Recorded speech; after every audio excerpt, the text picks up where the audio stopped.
so interesting because all the shit that you're saying as Hex, I was like, well, yeah, the captain would agree with this, and you are right. It's just how you're saying it, how you're going about it, he doesn't agree with. So it's, I'm like, What's it's up, frustrating. chat? We are live. Yeah, I don't want to give anything of her away, but that's her altogether. Think Ghost Rider. You know, the right Yeah. things the wrong way. Yeah. So, as you can hear, the discussion has run back to last Sunday's mini adventure, the Dusk Hollow adventure. Talking about that great session, thoroughly enjoyed it. It seems that a lot of other people have too. We've had quite a few views on the YouTube VOD as well, which is kind of cool. So, a lot of rewatches or new watches on the VOD from last week. Great session. JJ did exceptionally well, as did everybody actually with RP, but JJ was definitely a standout. So, we are here for another Curse of STrahd. So good, we kept the D&D Beyond overlay. We did. Is that from... I haven't changed it, have I? Damn it. Ah, sorry, man, I was just winding you out. I couldn't remember if I changed it or not. But I can change it while you guys talk amongst yourselves. But yeah, so as a reminder, I'm not here this weekend, so I'm away for the whole weekend, Friday through to Monday. So there will be no Dusk Hollow this Sunday. And I'm not I'm not available on Friday for Stormlord's Wrath either. But we will be back. I'll be back Monday night, so I'll probably be back into it definitely for next Wednesday night for the Curse of STrahd again. Hopefully, you should refresh your pages. The overlay should be fixed. Everything low. Hopefully. Yes, Drax, you're a locket now. Well, part of you is. So if they resurrected you, you'd probably be missing your left boob or something. The part that's in the locket. Maybe a couple of fingers, a foot, something. So hopefully I have solved the issues from last week or Sunday night with the Foundry. I figured out what it was. So we should see that. I've introduced something a little different. Another mod in, which hopefully should make the whole streaming view better. As you can see on stream, there is no chat window, there is no macro window, there's no scene labels at the top, and nothing at either side. So you guys should get just an unobstructed view of the map. Happy anniversary, Orbasm. Oh, that's right, it's your guys' anniversary too, isn't it? Coming up. Oh shit, what day is it? 22nd, Cody's birthday. I'll be right back. Uh-oh. He's joking. I don't think he'd ever forget his wife's anniversary.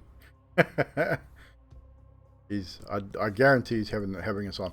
Anywho, but yes, today is my son's birthday as well. 25 today. And my grandson's birthday in 2 days, which is why we're going away. We're going to visit them and catch up with everyone, and so I can see my grandson on his second birthday. If he's forgotten, I'm gonna laugh. I'm gonna laugh my tits off if he's forgotten. That's right. He's been gone a fair whack of time. My son is a prick. I mean, I messaged him for his birthday. I've not heard back from him, so. Which is not unusual for that little ungrateful little shit.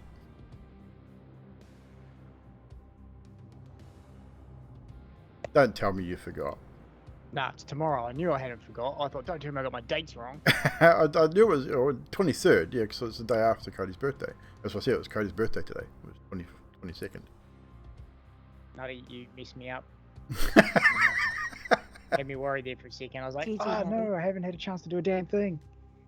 I was pretty sure it wasn't on his birthday, because it was no. the day after, yeah. It's supposed to be summer solstice, but I don't know all that witchy stuff. No, me neither. Anywho, so we're going to get into our recap from last week. Yes, you're a day ahead, Nutty. This is Nutty in a nutshell. Memory, Oh no, not good. it's good. It's good. But anyhow, last we left off, you had taken the offer from Slavich for to stay the night at the Vistani camp near Vallaki. Fibble had a very candid conversation with Miss Emilia during the evening before eventually coming to sleep. But it was a pretty uneventful evening otherwise. The next morning you met with Casimir Velikov, the leader of the Dusk Elves. He told you of the Amber Temple, where he believed would be the key to defeating Strahd and spells strong enough to return his sister from the dead, and maybe other long dead entities as well. It was agreed that you would accompany Casimir and a few of his most trusted guard to the temple. Before you leave, Fibbleston and Adok make use of the Vistani Forge to craft a couple of items. One for Zadriel, a locket, utilizing some of Emilia's ashes, and I believe something for the newly found paladin of Mr. Karnos, something with your axe or sword, I can't remember. But there was a symbol made for him. 100 bottles. That's it. That's right, it was too. The flask. You were gifted some fur-lined cloaks, as you were told that heading out to Mount Garcus, where the temple is located, will get extremely cold. They will help somewhat, but you're still going to get pretty cold once you're up there. Adok's animals handling skills is tested as you set out with his first attempt at driving a carriage. Doesn't go according to plan, with a minor illusion of a wolf scaring the crap out of the horse, and then a firebolt scaring it even further, almost tipping the wagon on its side. But a quick thinking from Karnos regains control, and you join the caravan heading northward towards the old Slavich road. So eventually you come to day's end, and you'll sit around the campfire with tents pitched, discuss further about the temple itself and what to expect, and then a display of skills from most of the group. And as the rest of you head to relative tents to end the evening, a winged Zadriel hangs out in the tree for a time until she knows obviously her wings would be close to dissipating, and probably brings herself back down to ground level, and I would say satisfied that the Dusk Elves have the patrols well in hand, as you've definitely noticed in the time that you've been watching them, that they are very vigilant and do make regular patrols and seem more comfortable in the dusk hours than they did during the day. We rejoin all of you as the night draws in. Scathus, your sleep is relatively restless this evening. You toss and turn. Your dreams take you away from Barovia. They lead you to a different darkened forest, one that you recognize quite well, trails that you've probably walked. As your mind shoots forward through the trees and through the clouds, you suddenly stop and you're standing in front of a large monastery. A monastery you know that no longer exists. But it brings you somewhat of comfort to see it again, even if only in a dream. You know it's a dream. You've probably had this dream several times.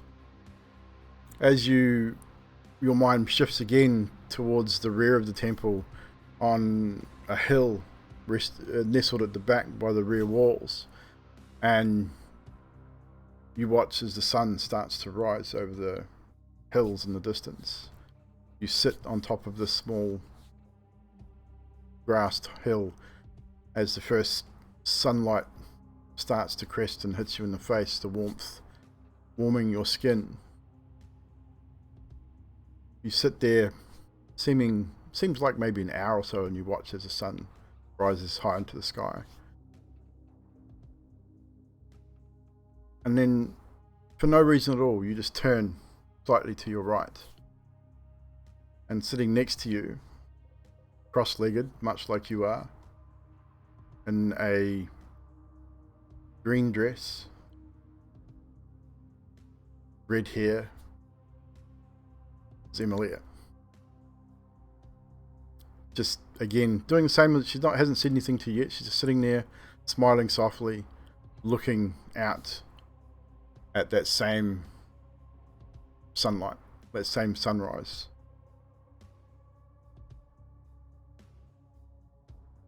Peaceful times.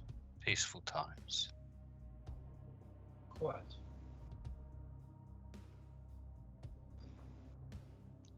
Nice here.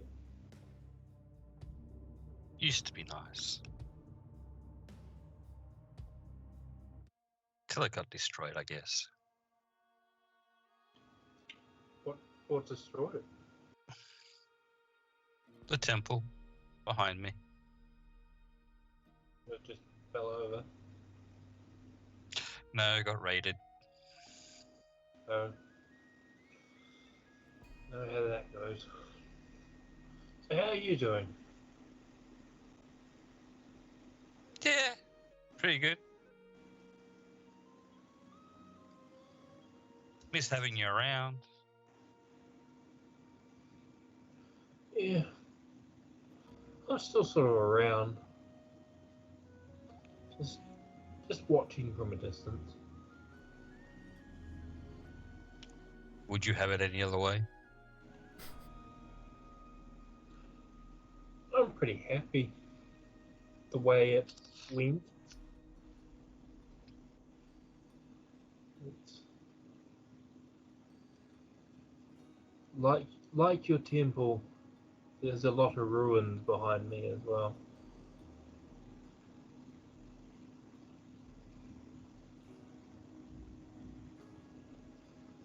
It's sort of, there's ruins behind me, but the moment is peaceful, like this moment.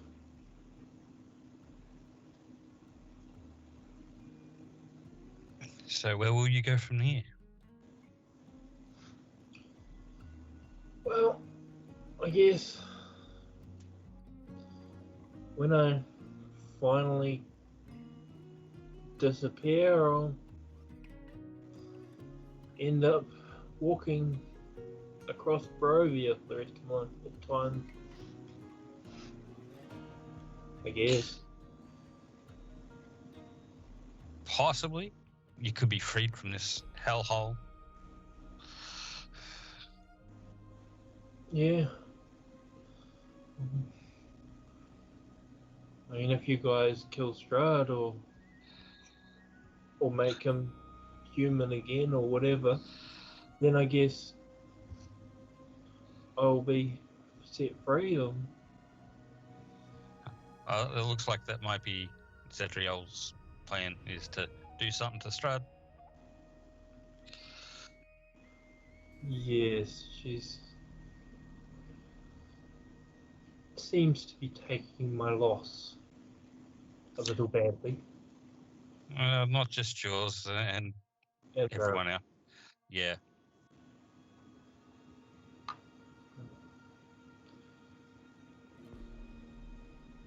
hopefully she returns to normal when she's finished. Time will tell. Time will tell. Indeed it will.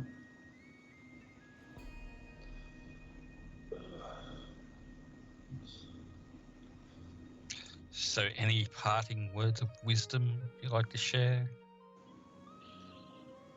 Well, besides the fact that I'm not technically a child, so that when we slept together there was nothing wrong there. You just don't go there. No.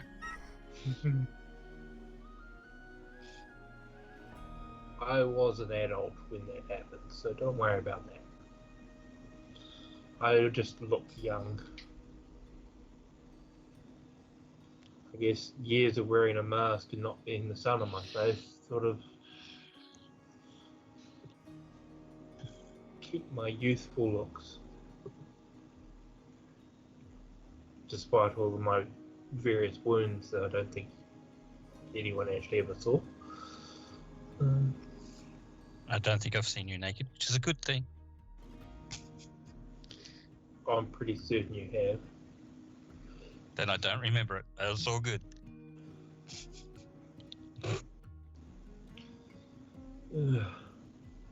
But, yeah.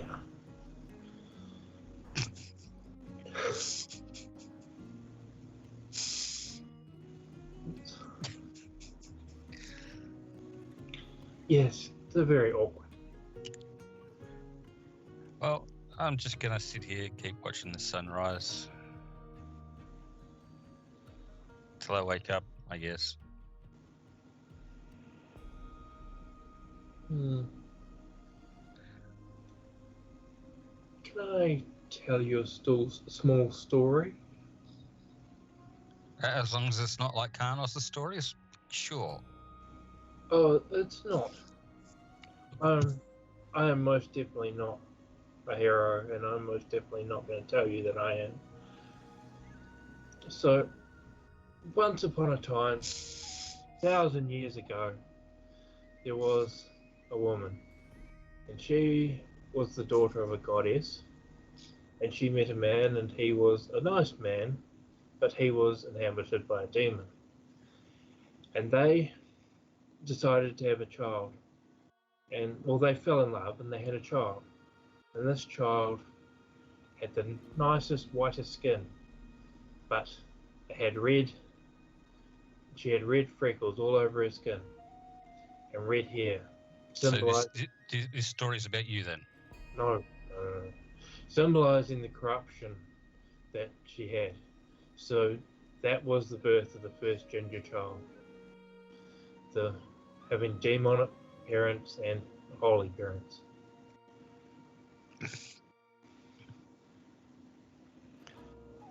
And So why are you telling me this? well, yeah.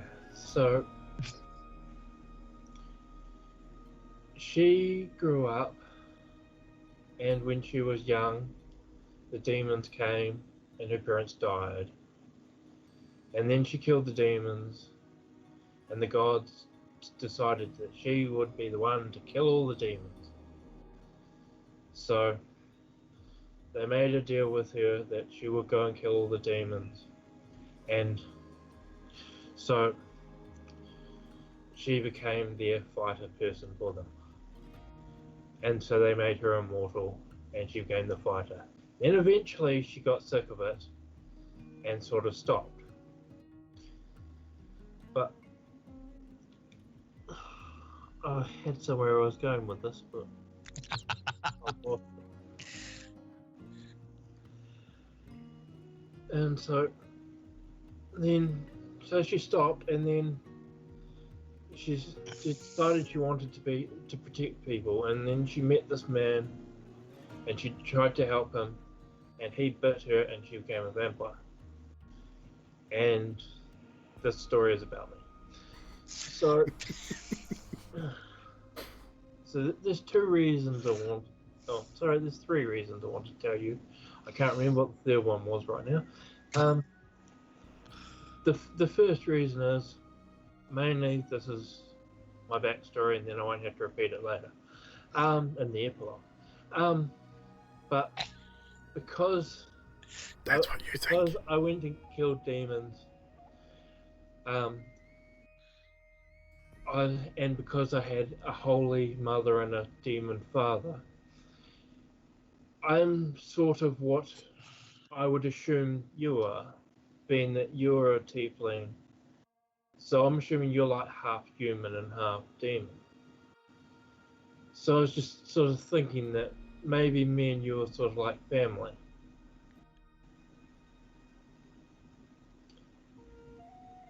The third thing was that if your parents were demons, then I may have killed them. Which is basically sort of saying that I was basically comparing us as such. I mean, in general, the story is quite a lot longer, and I just didn't want to bore you like kind of sort of. So I skipped through a lot of the facts.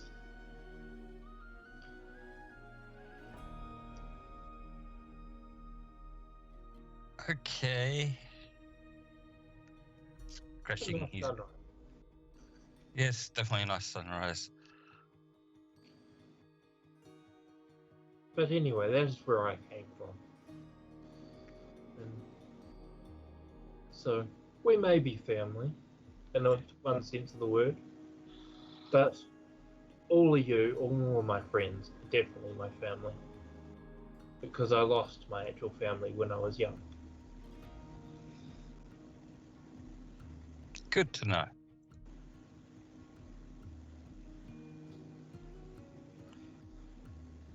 Yeah, I just made this really awkward. Yes, yes, you have. At least I won't have to explain it later. And all the little ghosts that are flying out there in the universe, watching this right now on Twitch, won't need to hear it later on. Whatever Twitch is. Yeah, I'm lost. I'm just gonna concentrate on the sunrise and think now. As you both sit there, is there anything else Emilia wants to say to Skathis? Well, at least I could tell you my story and you didn't fall asleep. And she's gonna move over and sit next to him. And with that, I move over just a little bit further away. Skathis still seems a little uncomfortable. I mean, I'd say just a little bit. As much as Skathis is uncomfortable with the things that had happened between you and her, I think Skathis still holds a certain amount of friendship there, and obviously doesn't want to see anyone die. Yes, friendship. That's as far as it goes. But as you both sit there quietly for seems like maybe an hour, just watching the sunrise together, eventually, Skathis, you fall into full deep sleep, and Emilia slowly dissipates from your dream. And she is gone once again. So, with that, just like that, and turn that off. There we go. So, the morning comes. The sun rises in Barovia, a much different sun than Skathis has just seen during the course of his dream. Dark, shadowy clouds, thick mist hangs in the air as another day starts in Barovia. One by one, you all eventually wake and go through your morning routines, coffee, food. Casimir and his Dusk Elves up preparing, keeping the fire's still going. They start to break down the tents, repacking the wagons to continue your journey. Is there anything you guys wish to discuss or achieve in this portion of the morning before the travel starts? Does anybody have any water? Because I've got none. Because I'm like emptying out my water skin.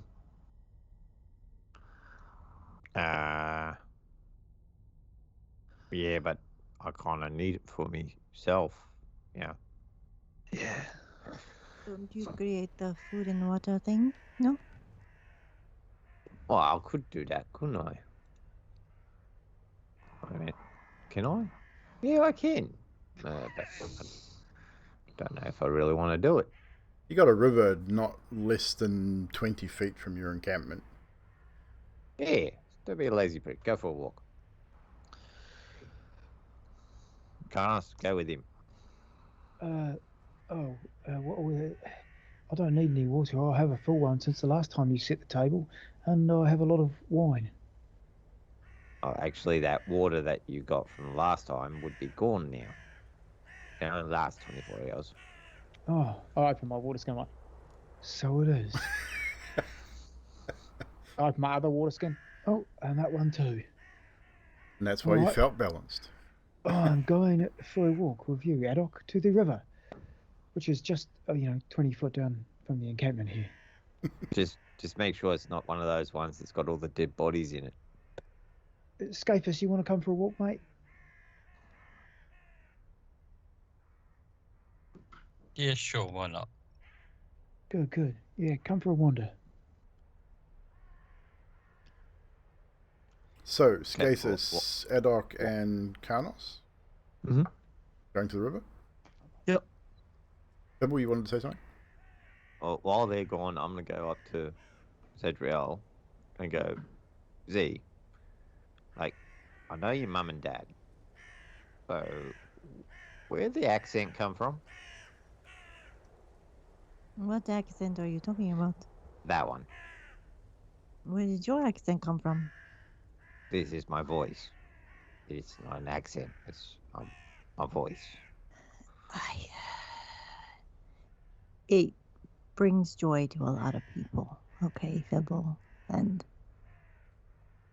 sometimes they like a nice sound. Unlike your screeching, harping, nagging voice. Some people like a little lilting.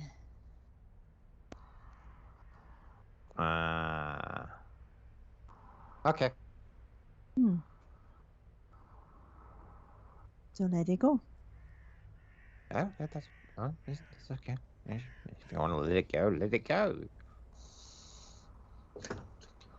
And I'll continue getting ready.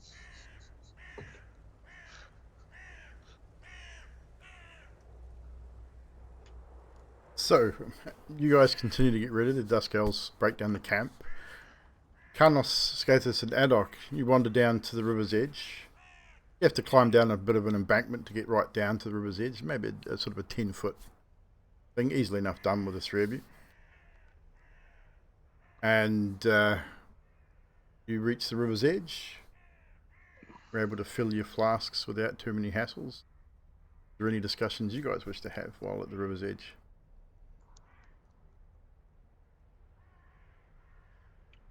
Yeah. Can't also be filling his flask if he's saying, did I ever tell you guys how I came to be a hero? Why did I agree for this walk?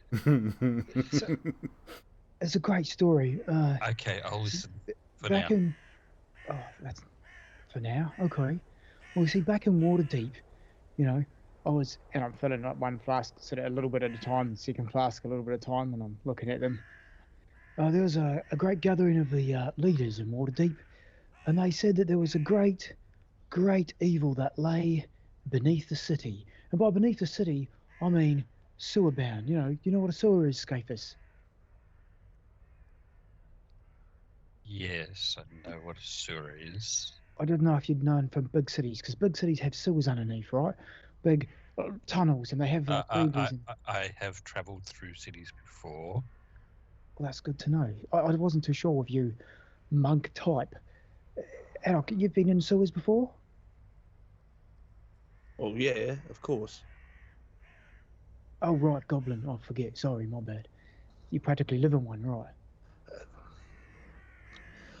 Actually, I did have a house with a bed, in a city filled with humans. Yeah. Once upon a time. A city filled with humans. Yes. Anyway, we detracting from my story. So, in the city, with humans, there's a human, and there was like elves, dwarves. I don't think there's any goblin kind. Nonetheless, You sure they're not in the sewers? well, I mean, possibly in the sewers. I don't know. I never got that far. Nonetheless, the elders got to get, and he just sort of rambles on and on and on. He doesn't quite get to the point. It's, have you filled your water skin? No, sorry, I kind of stopped because I was listening to you talk about this story. I'm actually really inclined. Keep going. Oh, here you go. You take mine. I'll fill yours as I talk. Okay, Eh, great. Anyway, so the leaders called the people to town, said there was a great evil under the city. And we were like, oh, okay. And they said, we called together the heroes from the land. And my name had sort of gotten around a little bit at this stage. Maybe not so much being a hero, but being like a local helper. And so we went all the way to the leaders of the city in the tower at Waterdeep. And they gathered around, and there was people cheering. And they said, who are these mighty heroes that will put their hands up to venture beneath Waterdeep? And anyway, we sort of stand around, and not many people put their hand up. And next thing, one guy puts his hand up, and that one guy was me. And I said, leaders of Waterdeep, I shall volunteer to go beneath the city. And then when I did, then a young thief put his hand up. A barbarian put his hand up. A cleric put his hand up. And a mage. And I thought, here we go. The 5 of us, ready to venture under Waterdeep. So, we got our gear. And you imagine, I go back to my room. I lay everything on the bed. My armour, I don it. I'm clipping together buckles, braces, slapping them on, doing up the buckles there. Other braces, slapping that on. Gloves, it's got domes, and I'm clicking domes, and I filled the second 2 water skins I'm handing over. Scafus, you pay attention because otherwise I'm going to get him to repeat this. Sorry, Carlos, I don't feel like Scafus is paying attention. Can you just repeat? Right? Yeah, take it back from the start. Just try again. He's not.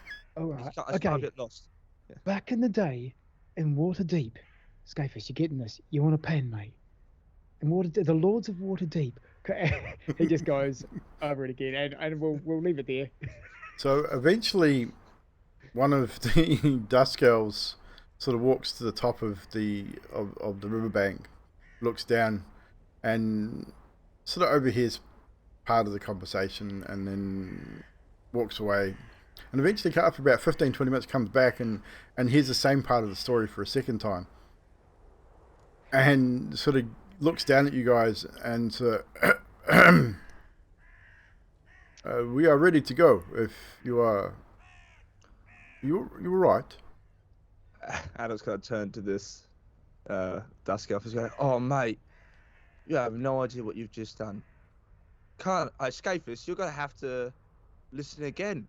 Carnos, can you repeat it now? Your whole story for the 3rd time. I feel like it's fine. He can repeat it when we get back to the shack. No, it's really Well, not. I mean, are you telling stories? I love stories. I can do it on the trip. Oh, you love stories? What's your name, mate? I don't really have a name. No, I'm kidding. Jeremy is my name. Oh, Jeremy. Way back, one time in Waterdeep, the Lords of Waterdeep. Save it. We must be going. We must make do with the full day's light. But if you don't mind, I will travel in the wagon with you, and I'd love to hear your story. Oh, that'd be good, because this will save a lot of time telling my backstory later. So with that, you all come up on the riverbank and pack up the wagons, and Jeremy, and not spelt the way you would think, but not really an Elven name. I just come off the top of my head. I'm sorry, but Jeremy joins you guys in the back of your wagon, and he looks like more of a ranger type. Leather armor. He carries a longbow. He's got a short sword at his side as well. But he joins you, Carnos, and actually sits there. And if you do indeed regale the story, your backstory once again, he listens quite intently. You can see he's probably a younger Dusk Elf, definitely not one of experience, some would say. And He sits and listens as probably the rest of the group roll their eyes and probably drift off to sleep, some of them. Who's taking control of the wagon on this Adok leg will of the go take journey? reins. So you're going to try again, Adok? Yeah. If no one stops him, he's gonna try to take the reins. Okay, Adok, I'll need you to roll an animal handling check for me, please. At this time... Sorry for cutting you off in the middle of your story, but I really think you should take the reins, Carnos. I this just got to the time, montage bit again. with advantage, because you've had a little bit of coaching from Carnos.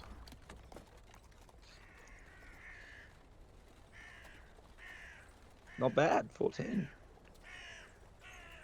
14, that's pretty good. We'll take that one. It's not great. You have a little bit of trouble with the reins. You're sort of getting used to holding them, and it's not the flashiest of things, but it's okay. And you manage to get them moving and walking based on what Carlos had told you previously. And I'd say you probably give Scathus a bit of a glare over your shoulder, like, ha, I got them going. What are you talking about? Kind of deal as you get moving. Yeah. But you indeed start moving. Adok would turn back and be like, Scathus, it is fine. I do not want to interrupt this lovely man from regaling his backstory, alright? So, he's got to finish it. I've got to control the horses. Look, it's fine. I can do this. I get to the montage bit again, buckles, and then we head in. They open the sewer gates, and everyone sort of leads in first. So I turn back. There's a crowd of people watching, and I wave. And as I wave, and sort of step backwards towards the entrance, everything crumbles and crashes down in front of us. I'm not sure what happened to the other four, but I'm suddenly crushed by... hang on, this is not the right story. And he stops and he just sort of looks solemn.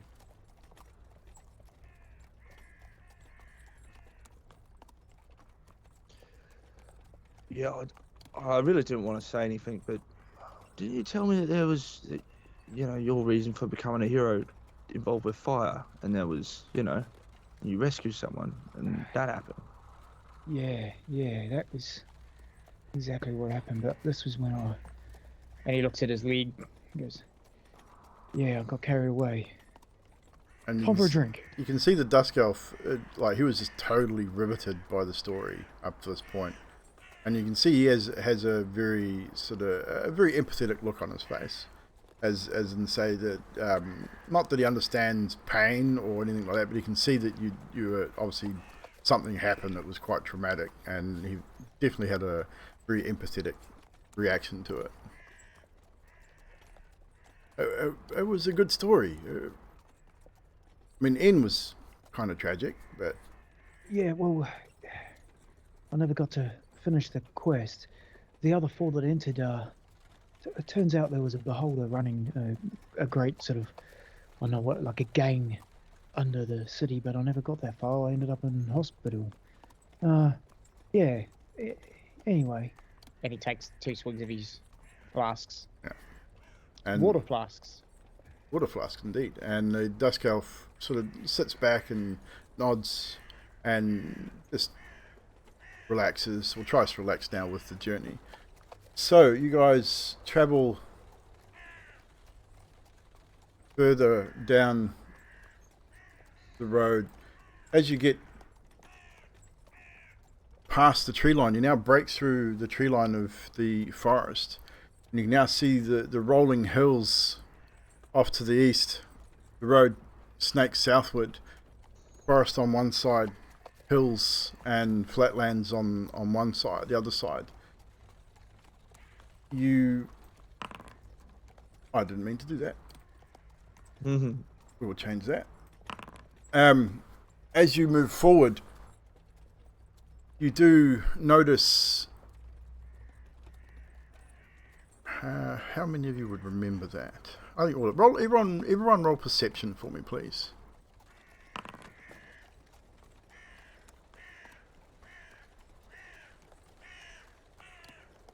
So we got 9, 14, 3, a 20, and an 11. So only the 20, which would be Fibbleston, would probably notice this at first. Even though you're sitting in the back of this wagon, probably catch it at the back of the wagon as you're moving. You notice several creatures, and I mean several, probably a dozen or so. Not very big. It looks like they might be tracking the wagon through the forest on to the east.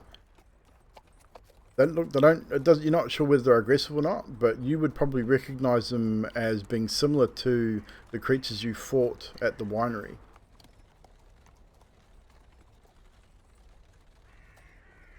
Do you say anything?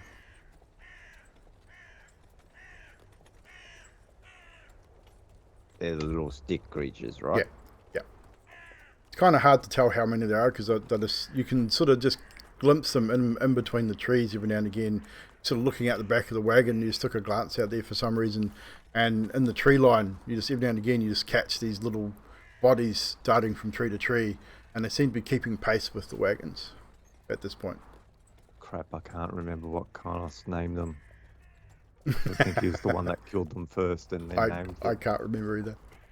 Oh. I point at him, I go, hey, Carlos, there's those twig. What the fuck did you call them, by the way? Carnos, as you take a peek in the direction that Fibble is pointing, you now spy these small-bodied creatures keeping pace with the wagons as well. I don't recall. I'll have to go through my notes.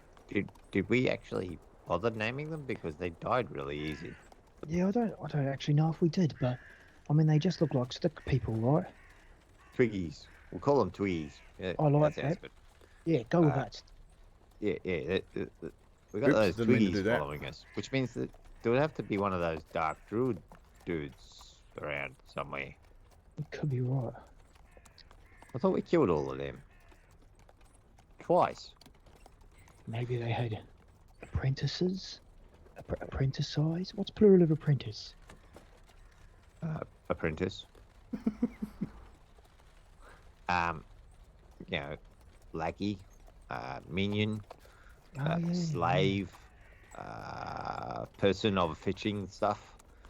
Apprentice is not really a slave. That's pushing it a bit far. Well, you pay them. That's the only difference, really. Drone. Yeah, well, I don't know if drones get paid. Minions usually get paid. No, I think they're close to... Well... I don't know. Normally you pay for having them, because they never quite do what you want them to do anyway. Are these things getting closer to you? They at this point, just watching them, they just seem to be keeping pace with the wagons. They don't seem to be overly aggressive yet, or at all, but they just are keeping pace with you at the moment. Because the wagons are moving not quickly, they're not walking, slightly faster than a walk. But the creatures are keeping pace. Your guys' wagon is at the rear of the caravan. All I can say is that evil seems to just keep on coming back. We killed all those bastards twice, I think. Well, we should have killed them all. We did them all at the winery and then that big statue thing out. Yeah, that's right. I remember that. I mean, we should. It was a massive battle, but maybe we should let As the we others. got the axe, too. That is where I got my Victor, the axe. What Maybe we are should you let the guys others talking know. about? I mean, I can hear you talking about something. Is something following us? Jeremy speaks up.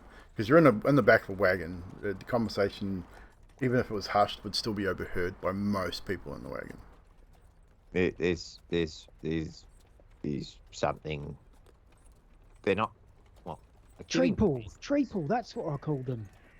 Tree pools. Tree pool. I think I'm not- Twiggy sounds better. Hang on. And, excuse me, and Jeremy sort of not pushes away, he makes his way to the back of the wagon and has a look.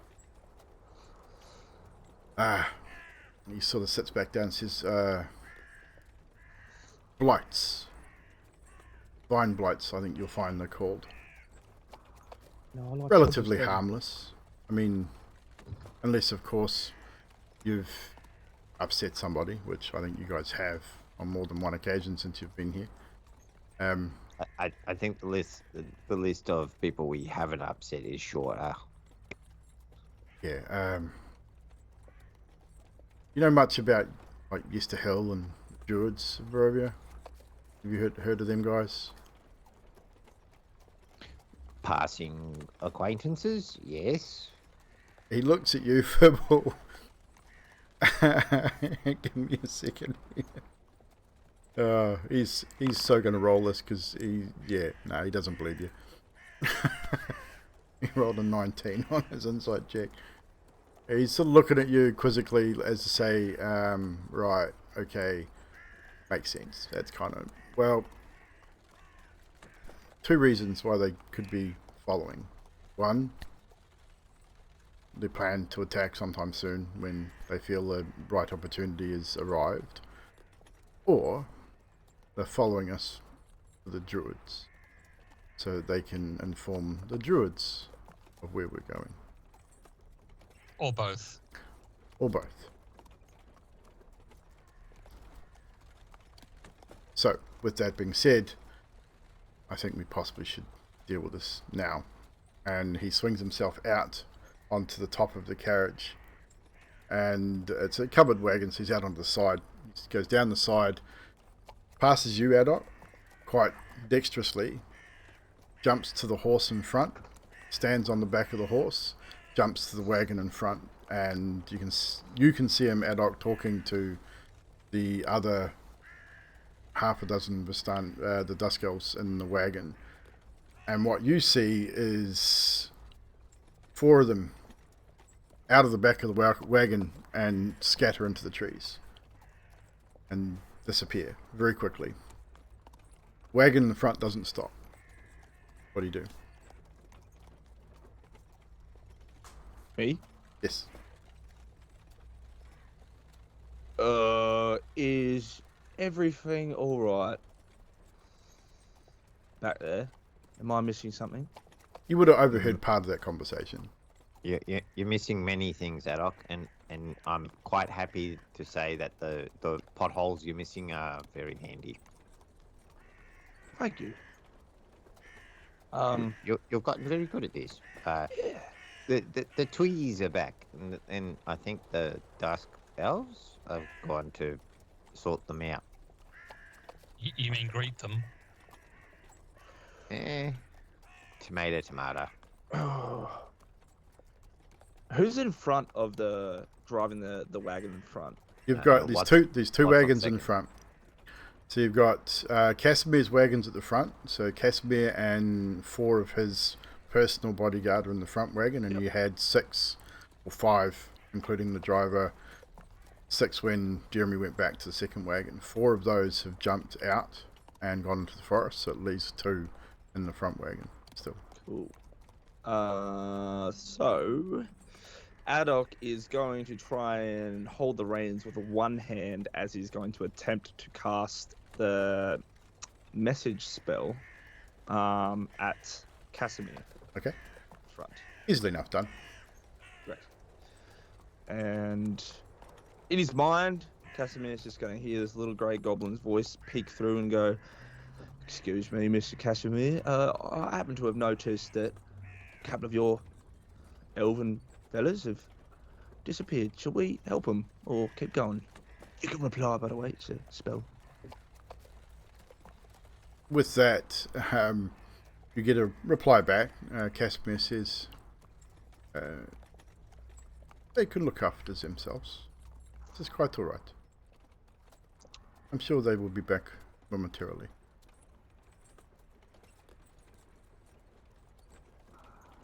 Okay, Adam, with the reins, just kind of leans back and says, "No, we're good. They got it. Keep going." So, Fibble and Karnos probably at the back still.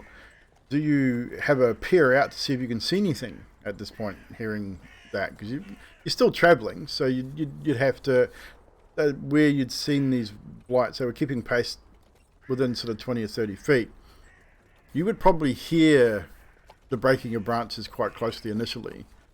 And as you look out, you see one of these blights shoot out from the trees into the roadway behind you, shortly followed by a volley of arrows. 3 arrows in quick succession. Foop, foop, foop. Strike it in the back and it falls dead in the road. You hear the cracking of branches and stuff, and you hear muffled voices, and then you see the 4 Dusk Elves moving at a relative pace, catching up to the wagons, moving forward, and Adok, you would see them rejoin the wagon in front. These guys are quick. I mean, they were very fast. I mean, you're still only at sort of just above walking pace, but they were able to catch up, and again, very dexterous, very quick. And Jeremy, the one you recognise as Jeremy, gives you a wave from the back of the wagon and sort of calls out, "All taken care of. We should be fine for now."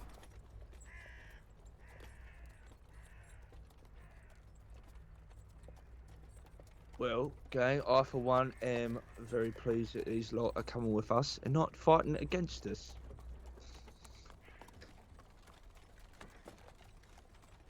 Another hour or so passes. Again, you're making good pace through the course of this day. The hill's still off to your west there. You've got probably can't make out the Wizards of Wine through the trees, but you're making pretty good pace.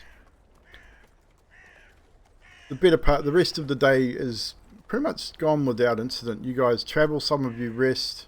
Is there anything you guys wish to discuss amongst yourselves before we probably reach the next camp area and a night's rest?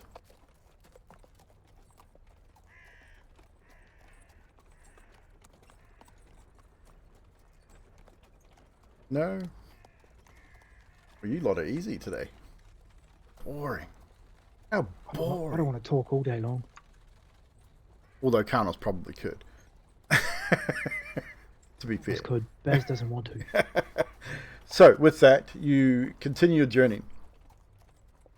You make it, towards the end of the day, you make it to quite a large turn in the road, and the wagons pull off. You follow suit into a small clearing at the base of a small, sort of almost like a mountainous region, but more like a hill than a mountain. Wagons are hitched, the horses are taken off the wagons and tied up, watered and fed, and a camp is set up once again. At this point, once again the fire is lit, very much the same as the evening before. Off in the distance to your east, you can see the Yester Hill, guys, a place you know reasonably well, where the effigy of the Druids was, where you found one of the seeds. You fought a few Druids and some Berserkers and such. You see that off in the distance. The Dusk Elves set up a perimeter once again, and Casimir informs you that you're still maybe a day and a half away from Tsolenka Pass, where once you cross that bridge and move into the base of the mountains, you'll be having to leave the horses and carts, and you'll be continuing on foot. It will get very cold.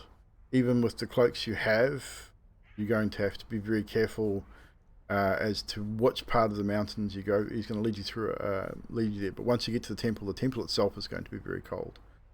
So you may need to procure other things once there to help with the cold.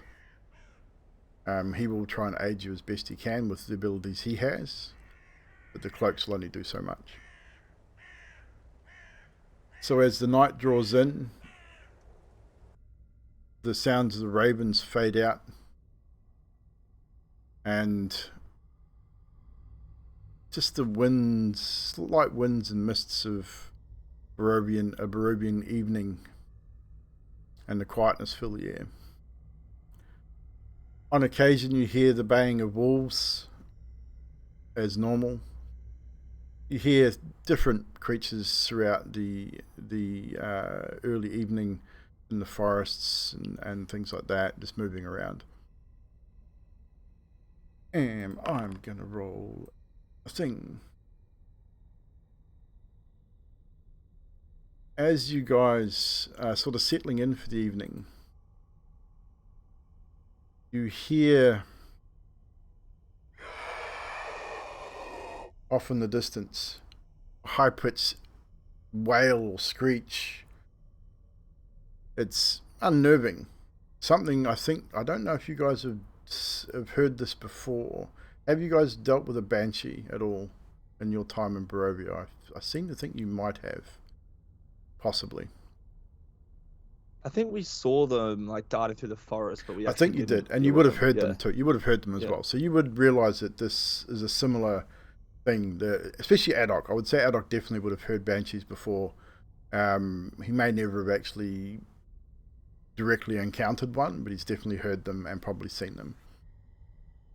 It sounds close-ish. You're not sure how close, but it's definitely there somewhere. Okay, this new thing does weird things with the map, but we'll fix that. So you do hear the banshees, or a banshee at least. You guys are all still awake at this point. It seems relatively close. Do you do anything?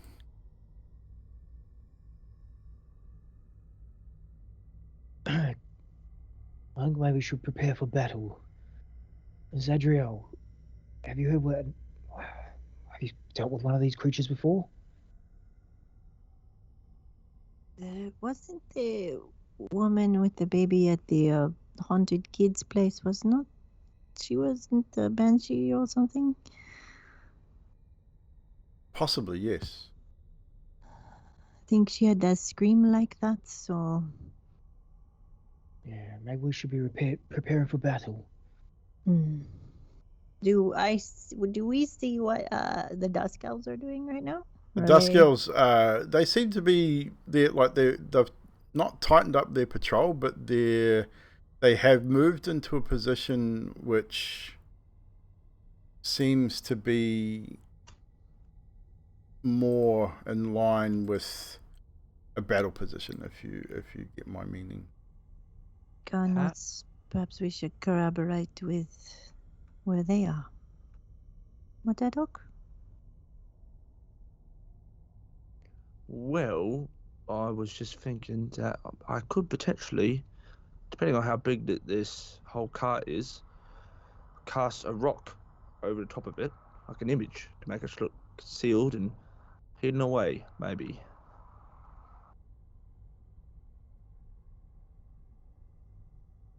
We can still shoot and hit out of it, yeah?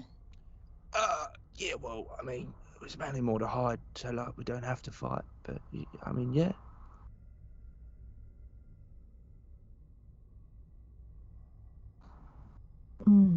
You do what you have to do. Can you hide the Dusk Elves as well?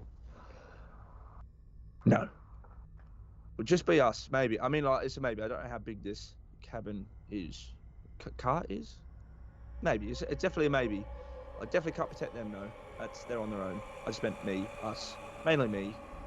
Okie dokie.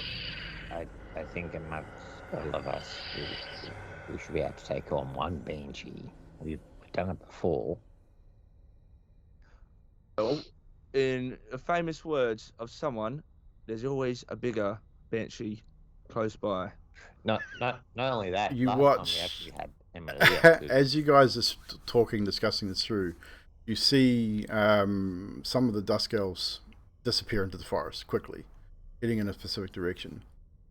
They don't say anything to you, they move. Casimir moves back towards his tent, and you can see him wave his hand, and you can see a shimmering sort of almost a purplish light sort of form around him and then dissipate. And he looks at all of you and just nods and gives you a look that something's coming. Prepare yourselves. Tadria gets out her hammer and she says, I don't know about all of you, but I am not hiding under a rock. And she starts to walk. Karnos already has the light sword out. You probably heard it. So, I start limbering up.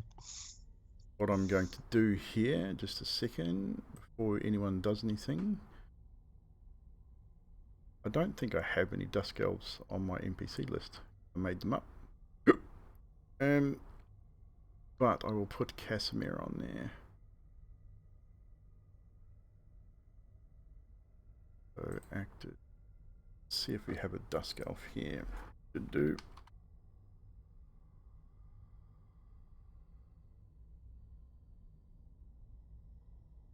I learned how to spell properly. Nope, but they will be drow.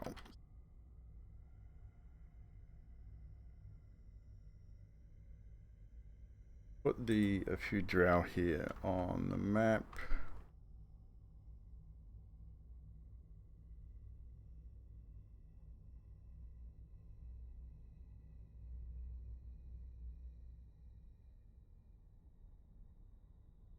Casimir is going to stay at the camp. You guys have moved out just outside the camp in preparation for what is coming with the Dusk Elves. So I will get everybody to roll initiative, please. Real quick, DM. Yes. May Adok maybe find a bush or something and dive in it and hide. You want to hide like a little bitch. Tis my character, sir. So I've heard the DM's trying to wave you by calling you a bitch. So I will put Adok over here and we will say roll for stealth. Jax with a prime sub. A 9. As far as you know, you're hidden. And the sound of crashing can be heard in the forest. Sounding like someone in a fridge. That's just me. That's Adok. It's Adok all the way. Adok's in the fridge. So, everyone has rolled initiative. It is this dude's turn first. He is going to move his movement to there. And he is going to fire an arrow at this one.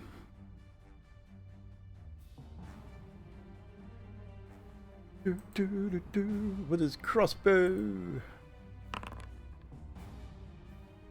And he fires with an 8 and misses. What a jerk.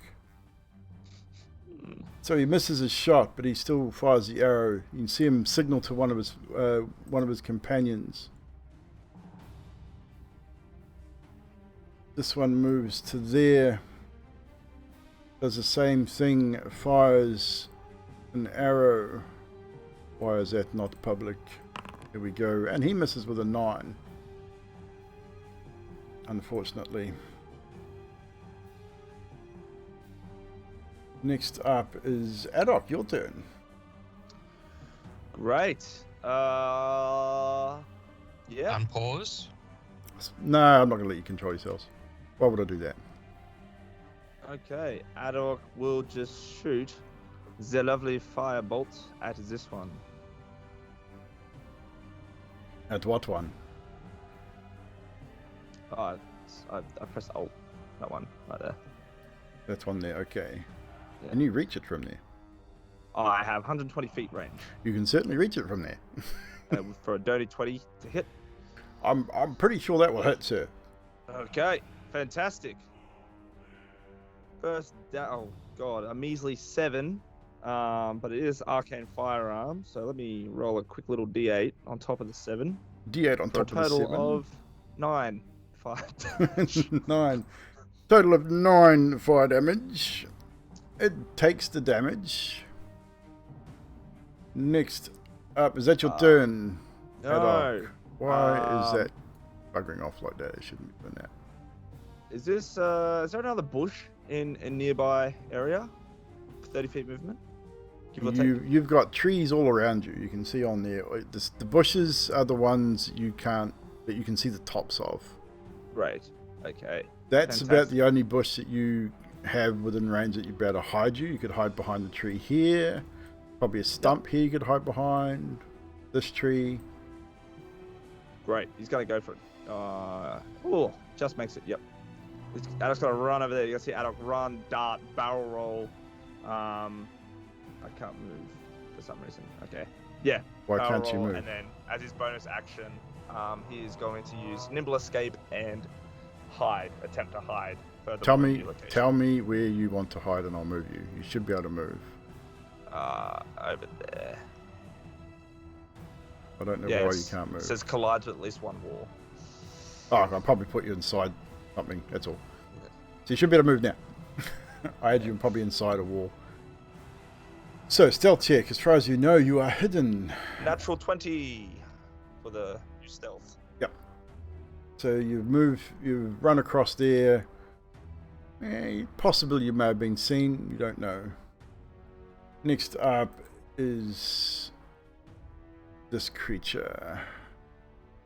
It's gonna screech loudly, and it is going to every creature within 60 feet of it. At a quicker measure here. That's Zedrel, Fibblestib, Adok, and Karnos. The only one that doesn't have to make the save is Skathis, because it cannot see you. So I need you guys to make a wisdom save for me, please.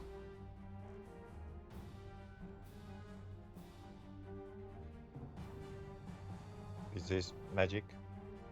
No, it is not magic.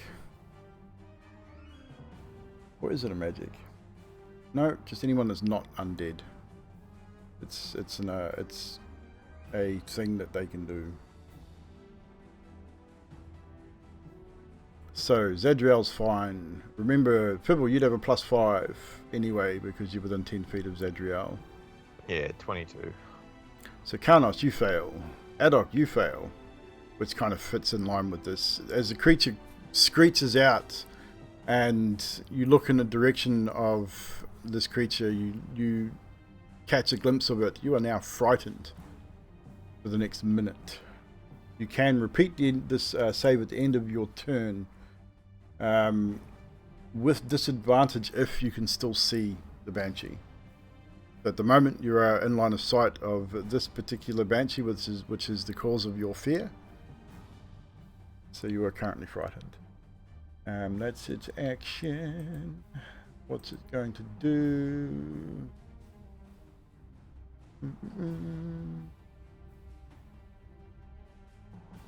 That's all it's going to do at this point. Next up is this one at the back. It is going to move here and then join its companions there. These guys need to make a save.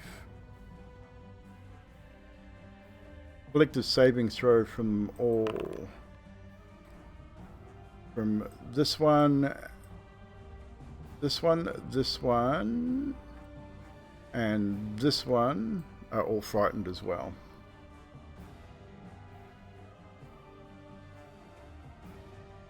This guy's turn. Moves into here, takes a shot at this one. Once again with his bow. Misses with a 13. Damn. this one's turn. He's got to make his shot with the crossbow. But I believe because he is frightened, it'll be a disadvantage. He's going to make the shot anyway. And it misses. Next up is this Banshee, who's going to rock directly into this dude and make its attack, which will hit with a 17. It's 16 points of damage.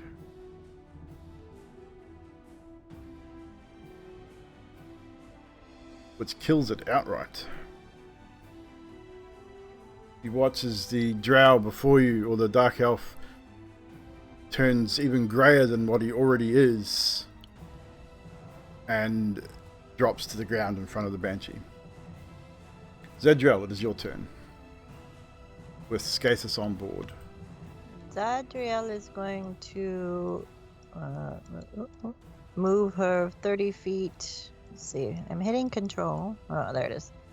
Yeah, you've got walls with the trees, so some of your path may be blocked with trees, so just be aware of that. I think it's right about there-ish. And the one that screamed, I think, was this one. It so was I'm going indeed. to scream right back at it with, if it's fiend or undead, it's a disadvantage on this wisdom saving throw. Okay. It'll be a straight roll because it has advantage anyway. Alright. So, wisdom save. Saving throw. That would be a natural 1 for a 3. Oof. It is frightened of me now as I scream back at it, and it cannot move. Its speed is reduced to 0 for 1 minute. Awesome. So it is not able to move. And I believe if it tries to attack you, it would be a disadvantage as per frightened rule. Yeah, I'll send it to you in a thing. Yep. But yeah, I'll bang my shield and like, come on! And that's it for me. Let me just double check something. You're checking its your enemy. It has immunity, unfortunately. I was on frightened. That's yeah. Okay, yep. So it is not frightened. Say, come on anyway. Yep. And do I have a bonus action? I shouldn't even have rolled. I should have checked. But yes. Oh. As you scream at it and bang on your shield to get it to try and focus on you and to try and frighten it in return, it does not seem to react. So I'm going to use a bonus action, and I'm going to cast, because I used the divinity thing for that, I'm going to cast Compelled Duel on it. Okay.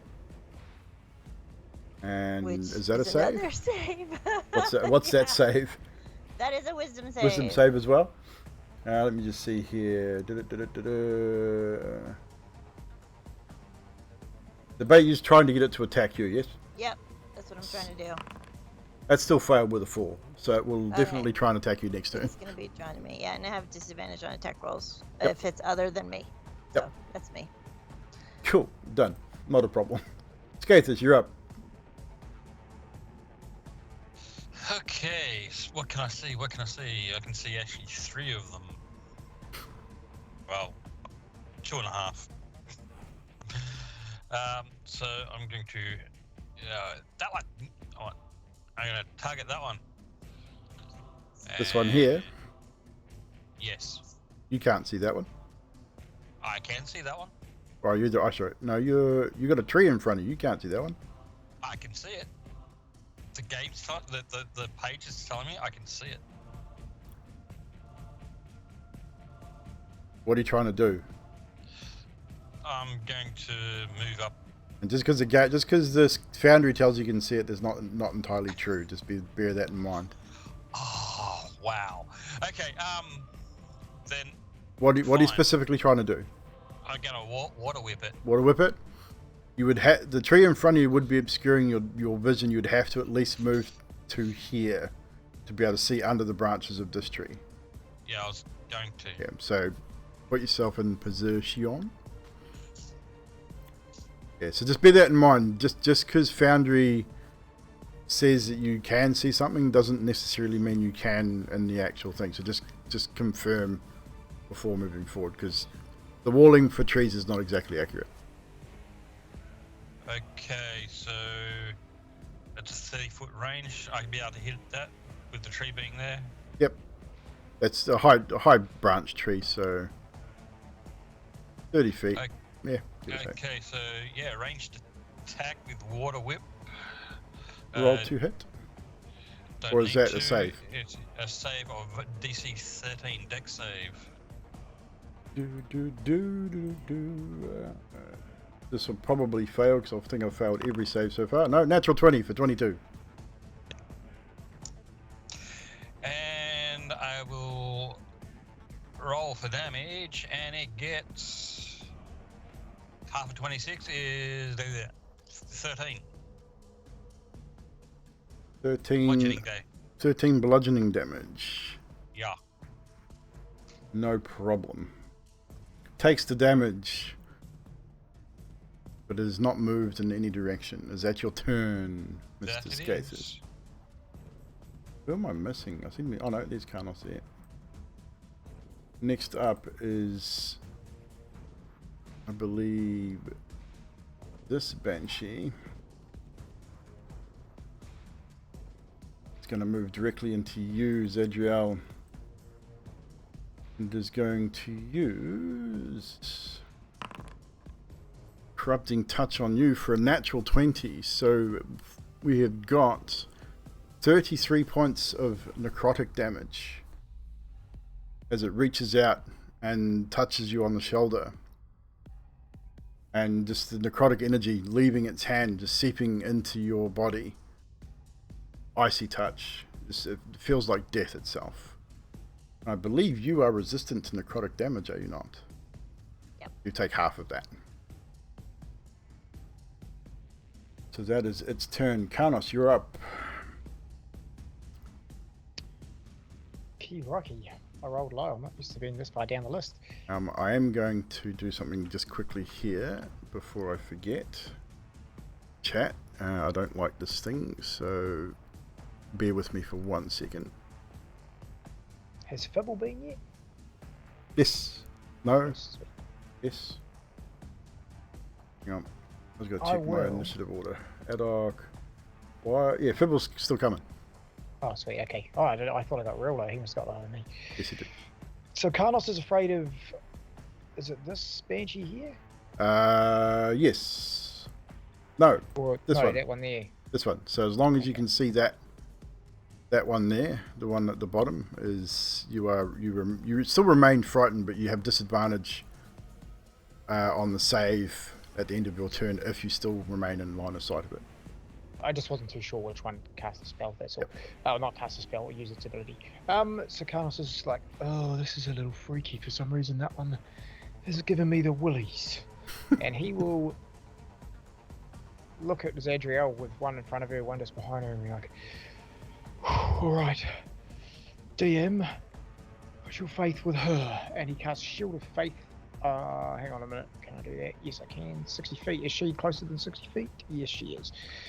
So she gets an extra 2 AC. Yep. And I'm concentrating on that as a bonus Okay, action. cool. And So as plus my, 2 to your AC, Zadriel. And then I'm going to move.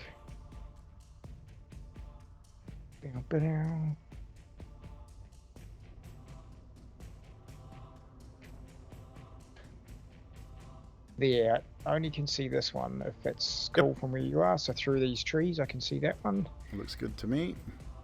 If it's cool, then I will use a cantrip because I'm not getting closer to my source of fear. And I'm going to say, all right, DM, let's drop some radiant light on this one. And that one will have to make a constitution saving throw, please. Which one are you targeting? Oh, sorry. Alt click, you can target it. There we go. Cool. That's the only one I can see. No I'll problem. make a constitution save 15. 15 con. Saving throw. 16.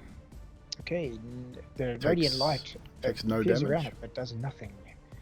He's like, oh geez, And that's it for me. And no Oh, problem. do I make a save? You do at the end of your turn. So another wisdom save. Come on, baby. And you're I'm having a good night. Say you got to no, you're still frightened. I see it's only a 13, but no, you're still frightened. No, yeah, I'm having a bad roll night tonight. Next Thank up is this drow. He is going to move into melee with this one, and he is going to short sword away with 17 to hit, which will hit. Does 6 damage to this creature. Just make sure he doesn't get more than one attack. He does. I forget these guys have spells.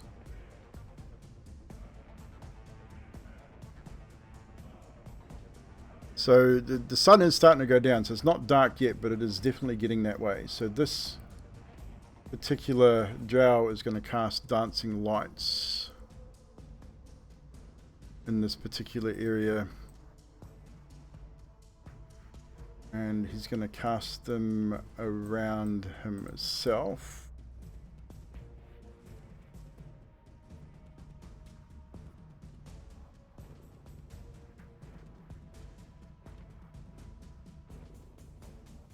Oh, that one moved right on top of that dude. Wasn't supposed to happen. Move these in position.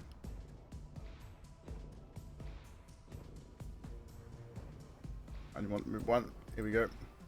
So here's cast dancing lights around himself.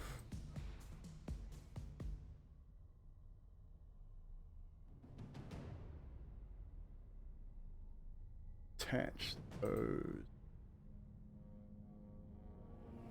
Right, so it is now Pibblestib's turn.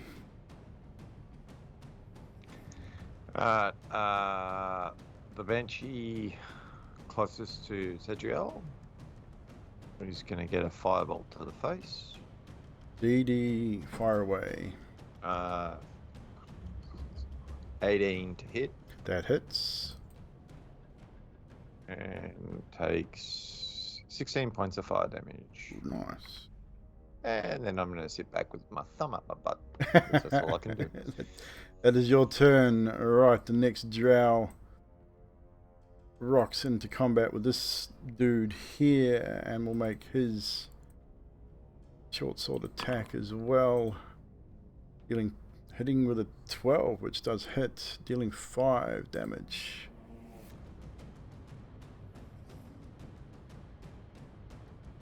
We are now back to this guy. He is frightened of this dude. He's just going to jump in next to you there. Zadriel makes attack on this guy here. And he's going to attack with his short sword. Misses with a 7. Adok, it is your turn. Great. Adok's little goblin head is gonna poke out of this bush, and he's gonna start piss-bolting, screaming back towards this area over here. As he's doing that, he's gonna pop a shot off with his flute. To that one. Move yourself over there then. Oh, that's. He's gonna run over there. He's gonna fire a shot as he's moving and screaming at the same time. Who's he firing his shot at? Shit, I can't see now. This one here. You're going to fire then as you're moving, so moving across. You'd have to stop and fire, because if you're going to fire and move, I'll make you roll a disadvantage. So you would have to stop halfway through, make your shot, and then carry on. Not a problem. No, he's going to keep running. So with okay, at disadvantage if you're going to shoot on the run. Imagine he's just screaming and like firing as he runs past. Definitely, yep. At disadvantage as you're on the run, he's sort of running and just point and shoot with hoping for the best. Okay. With disadvantage for 24 to hit. That still hits. Okay. So 11 fire damage.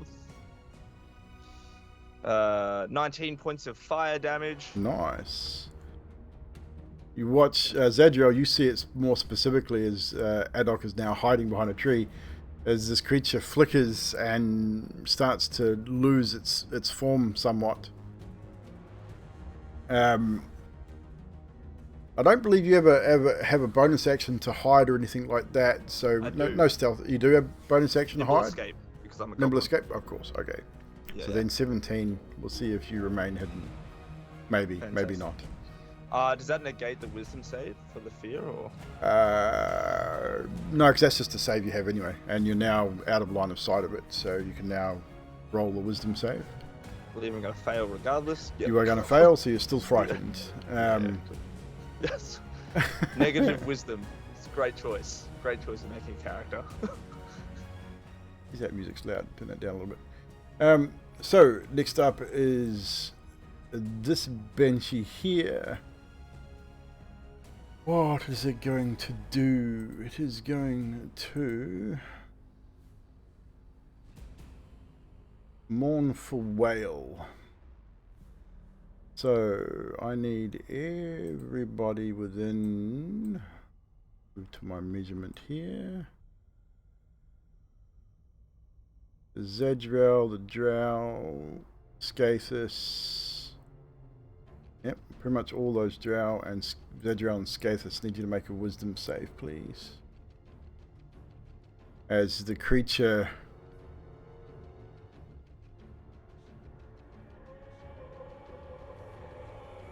lets out a mournful wail that just hits you in the very core of your soul. Not a wisdom save, sorry, I lied. Constitution save, sorry. You made me waste. Oh, wow. Zedrel, that is a success. Oh, even better. Net 20. Skathis, that's a success. So you both hear this mournful sort of wail, and it strikes you in the very center of your being. Almost hits you almost like a base hit to the chest, like just catches your breath. You manage to stave off its effects. That is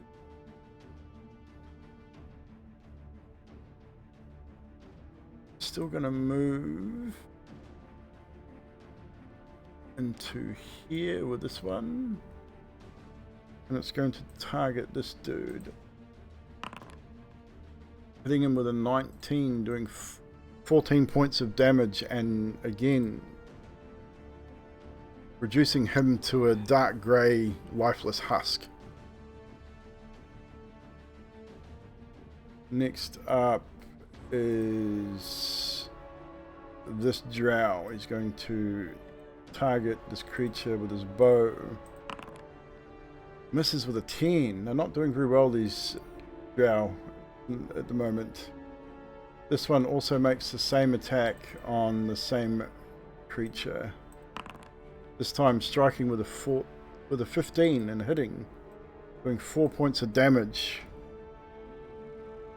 And it's not looking healthy, that particular creature, Zedrel. It's starting to lose its form almost. Next up is this creature here, who's going to target this guy. Going to reach out with that touch. Misses with a natural 1. Zedrel, you're up. Skathis on board. I am going to try to Divine Smite. The one I'm targeting. Yep, the one that's not healthy. Yep. For a 21 to hit. 21 Divine Smite. That would definitely hit. 19 for the bludgeoning, and it's undead, yeah. So it is indeed. And as the radiant energy, you don't even have to roll for damage. You have bugger all left. As the radiant energy flashes out from your warhammer, as you strike through it, almost feels like you didn't hit anything, but then the radiant energy just flashes, and the creature just vaporizes almost instantly. I'm going to turn with my second attack at the other one next to me. Ooh, with an 11. So that will miss, unfortunately. Yeah. That's your turn, Zedrel. Stay, yes. Skathis, you're up. Karnos on board.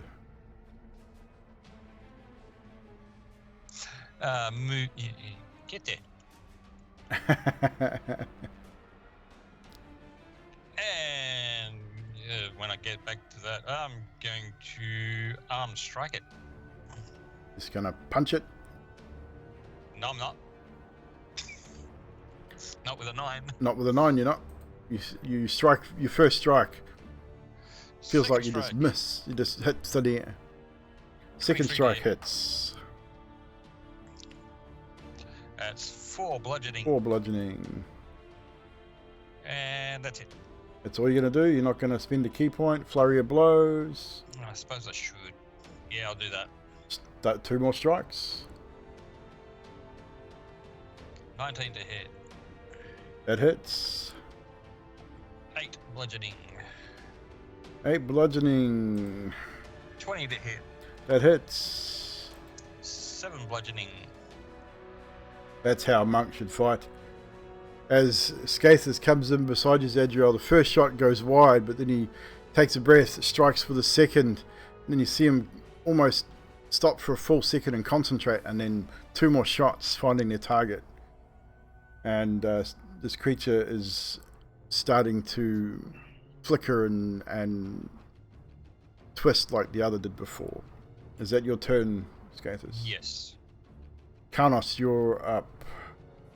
Now remember, Skathis, while you're there, you have a +5 to your saving throws, being within 10 feet of Zadriel. Karnos, during his last move, stowed the sun sword. Yep. Just has the shield on, and he's going to come on. And you can see he's visibly sweating. And he's like, it's the same target. And he goes, DM. And he grabs his 2 flasks from his belt and clangs them together and says, please be with me. And clangs them together, making that radiant light drop down on that same banshee. Constitution save 15. Constitution save 15. Do saving throw. Normal. Natural 1. It is failure. Takes 7 radiant damage. Takes 7 radiant damage. See that radiant light. Double check. No vulnerabilities. Cool, but it takes the damage. The radiant energy ignites around it.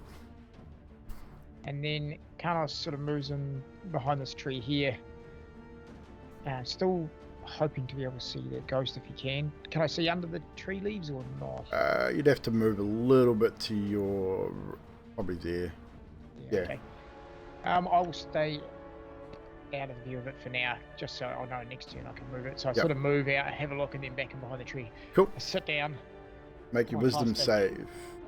Yeah. This time Put with my flask- advantage because the creature that frightened you is now dead. I put my flask back and pull the sunsword back out, lighting it up again, and just, come on, DM, come on. Let me survive this. And wisdom save. Nope. With advantage. Oh, that's right, advantage. I'll just make that again. I don't feel good about this wisdom save thing. No, it's still a failure. You're still frightened. Right, It's this drows. anyone looking at him would just see him sitting down there holding the sun sword, but he's looking like away from the tree, away from the fire, and he's just rubbing his right hip, going, "No, not now, not now." That is it. So, misses with another 7. Oh crap! Man, these drow aren't doing very well with their rolls. Gonna stay where he is. Fibble, you're up. Firebolt. That one?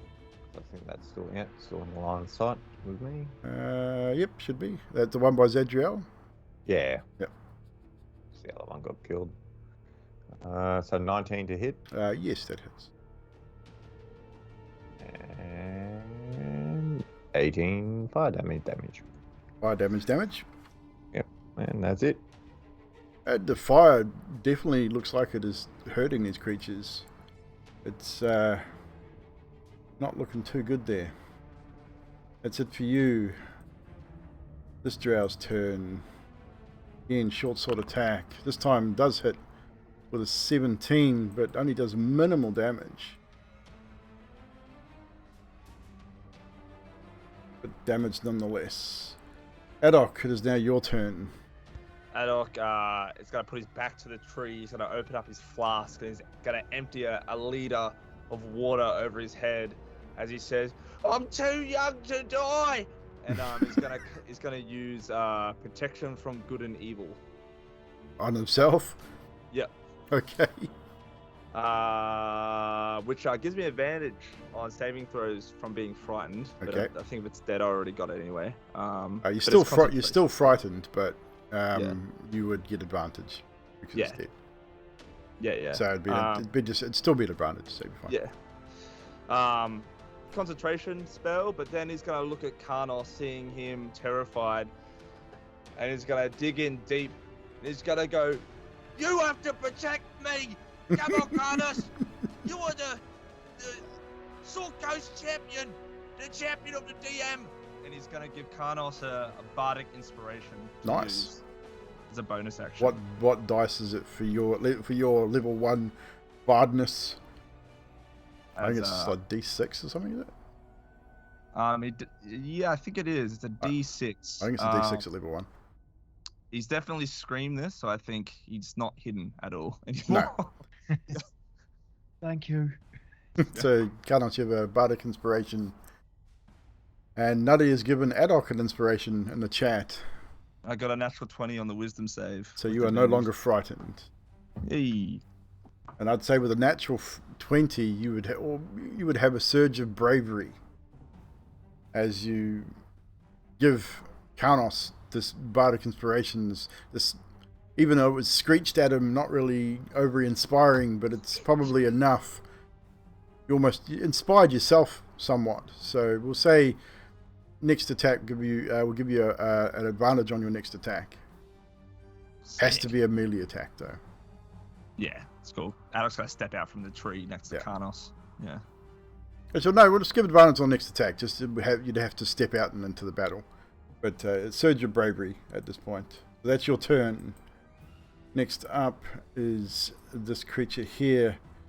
Since Scathus, I think, was the last to attack it, he's going... Was it Zadriel last to attack it?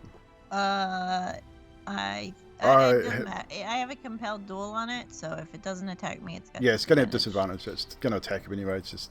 Yeah. That is how it is, unfortunately, for him. 14 to hit. Does that hit you, Scathus? Negative.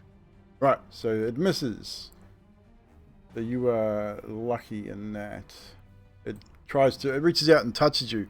You manage to pull away just as it reaches forward. Next up is this one. Is going to do the same thing here to this drow. Going to reach out and it's going to hit him with a 16 with 10 necrotic damage. Doesn't kill him, but you I don't know if anyone can actually see him, but he is not looking good. Next up is the drow here. He is going to take a shot at this one with his bow.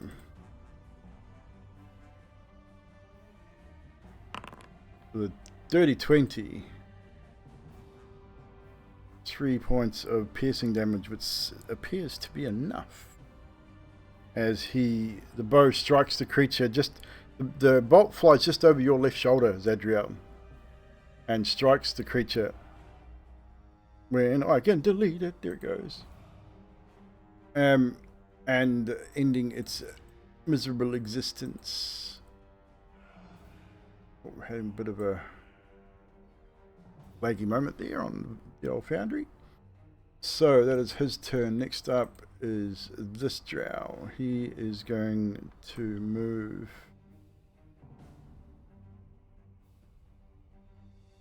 to there. Actually, no, he's going to move to there. That is making his shot on this target. Again with the crossbow.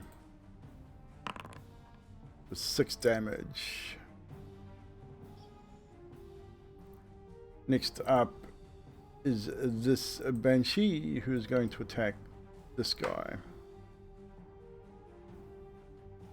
once again with corrupting touch. Misses. Zadriel, you are up. Skathis on board. Okay, I'm going to move. I'm going to help out this guy over here since the little banshee's 30 feet. And I'll give you advantage as a flanking maneuver. nice. And divine Divine Smite. smite, hopefully. Maybe not. 17? That'll hit, Oh, nice. but not hard to hit. That's 20 bludgeoning damage. 20 Holy crap. bludgeoning and the smite. And 2, 3. What level Divine Smite? Just first level. Just first? 18 radiant. Whew. Radiant energy arcs out from the Warhammer once again, crackling through this entity and dissipating it into a poof of mist. Nice. And for my second thing, I'm going to move toward the remaining one I can see. That one there. Yep. And try again for Divine Smite. Sure thing. 16. That hits. Oh, nice. Yeah, they have low armor. You're good. 19 bludgeoning. It's a first level again. Yep. And 16 radiant. What's that total? 45, I believe. 35. 35. Yeah. Yep. Not 30. quite enough, but it's enough to make this creature flicker and sort of break form and reform and break. Look, it's not looking good at all. And I say, come on, Carnos! And Skathis, you're up. Karnos, you're on board. Moving up to it. And wrong page. Actions. Unarmed strike Punch it! with a 22 to That'll hit. hit. I think your base damage is enough. Nope, not quite. 7. And another attack. Second attack. That's not going to work. That'll And miss. We do flurry of blows. So you can spend another key point. Flurry of blows. 22 to hit. That hits. This time you will destroy it, even with a 4. So, Skathis, describe the scene as Skathis comes in and attacks his entity. What does Skathis do? Is it just punching? Is it kicking?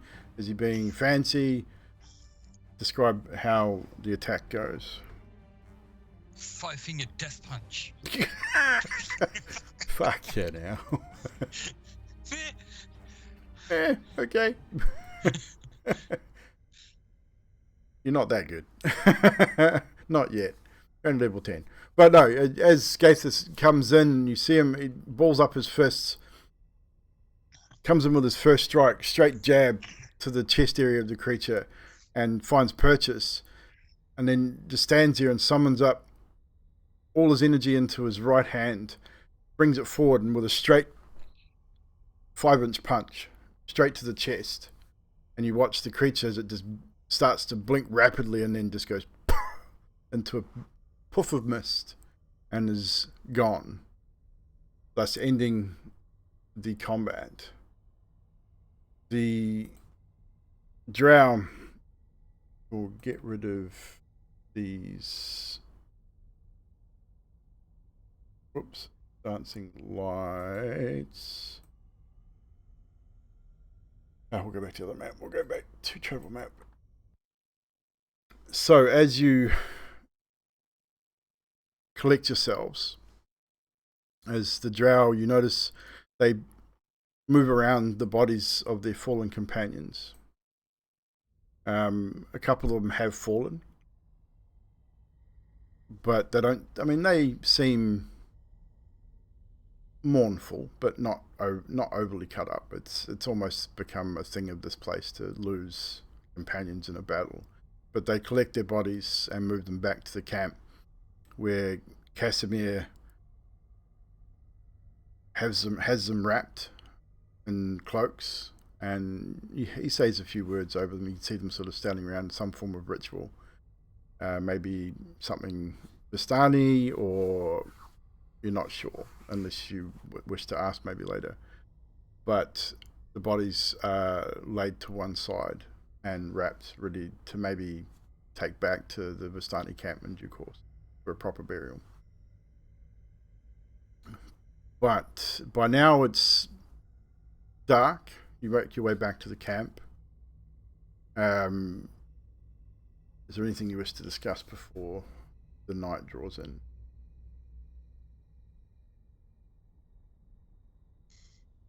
What happened back there? Gano, Sadok?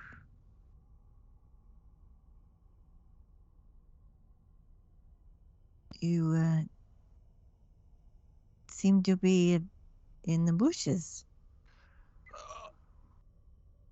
Right, so think about it. I'm very stealthy. Tactfully, you can't hit what you can't see. So, therefore, incredibly intelligent, and I don't know what you're talking about. I think I did well. I managed to hit one or two, you know. I was doing the bang bangs with like my flute and the fire and yeah. Woo! Ready to go, round 2. That's good because there's one just behind you. What? Jumps and lets off a firebolt like just into the sky. I have. And he's still. Karnos is still. I don't say frightened yet. Karnos is still sweating. He doesn't look very good. He's extreme limp as he's walking back to the camp, and he's probably behind everyone, like You falling back. okay, Carlos? Those things shook me a bit. I think. And the owl lands on your head, and then lesser restoration is cast upon you. I'd say you would have eventually made the save anyway. So, but I think I with just that, made it. yeah. If you're with by that, Zadriel, yeah, if you're by Zadriel, you can't be frightened. So imagine when she came up to you, yeah, it would your have dissipated. frightened would have gone. It's one of my auras now.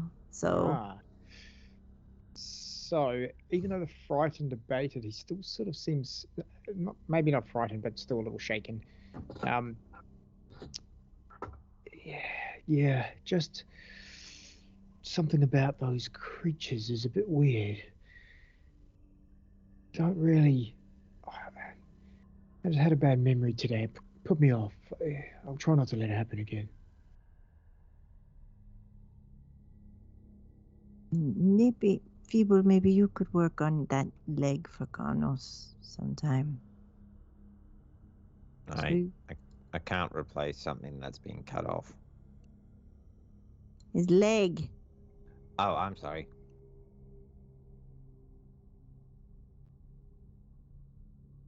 It's all right. I'll just sleep it off. What are you trying to sleep off? The pain.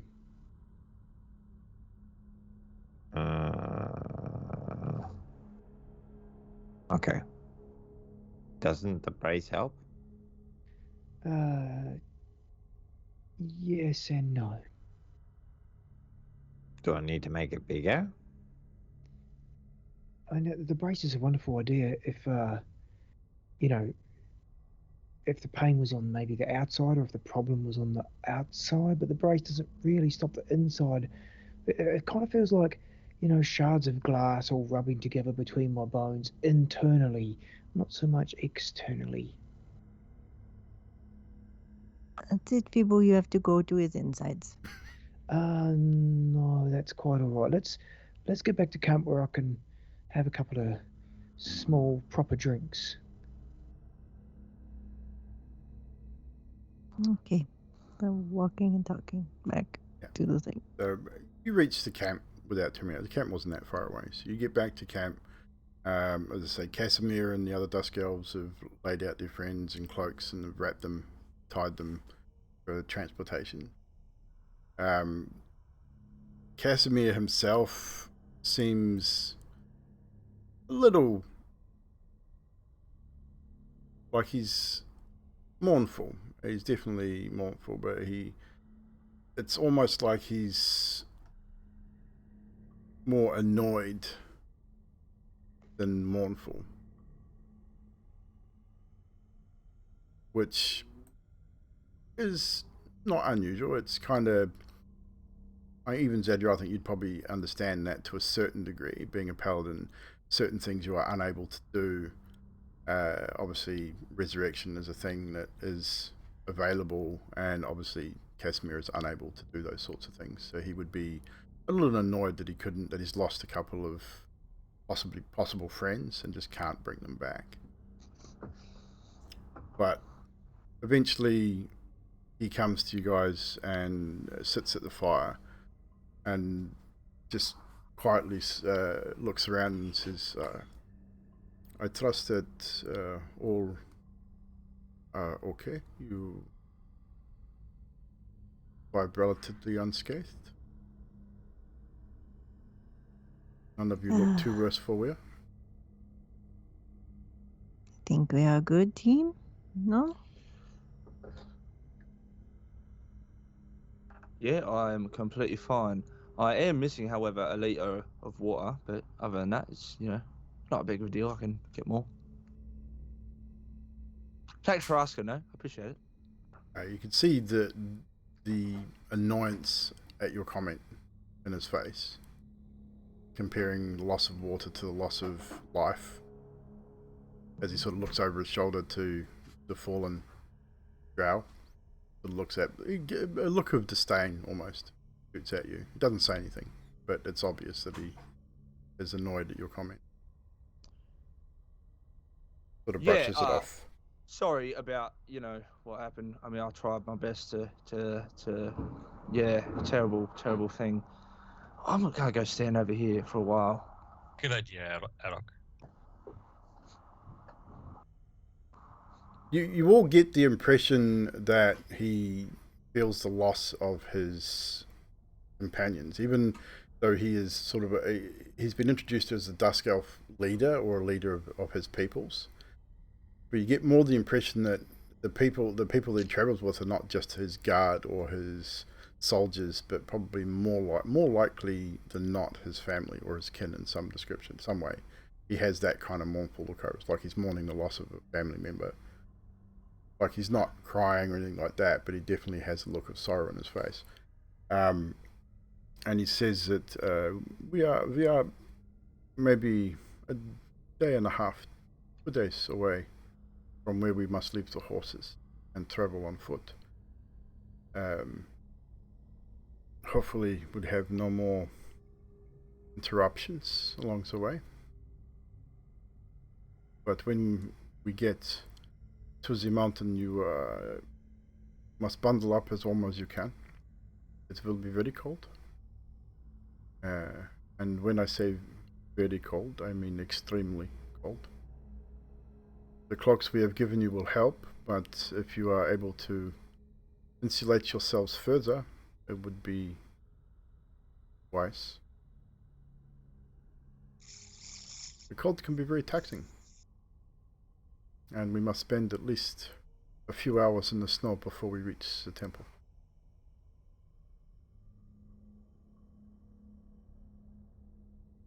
People, do you have anything you can make to give us eat?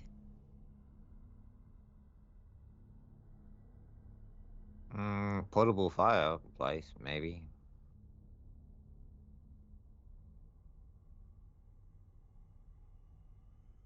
A quizzical look comes over Casimir's face. Portable fire. He's thinking to himself, raises an eyebrow, and says, as he pulls his hand up, and he says, "You are a tinkerer, yes? You are make things. Yeah, I make many things. And you imbue them with the arcane from time to time as well. Yeah, when I get bored. You see, as this thing, it is. This is why I do not feel the cold. Maybe you are able to do something similar. If I had the time, yeah, I probably could mimic its abilities. But It's just a thought. Maybe another Okay. time. I'm wondering if we'd be able to make it into an aura instead. That would be cool. Yeah. Aura of warmth. This would be handy in such situations, I think.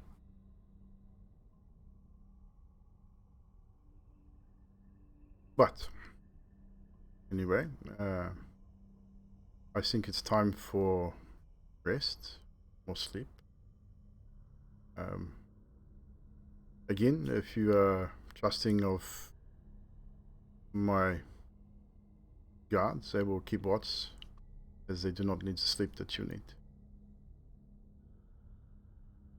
Thank have a you for long- all your help. And thank you for your aid as well. We have a long day ahead of us tomorrow.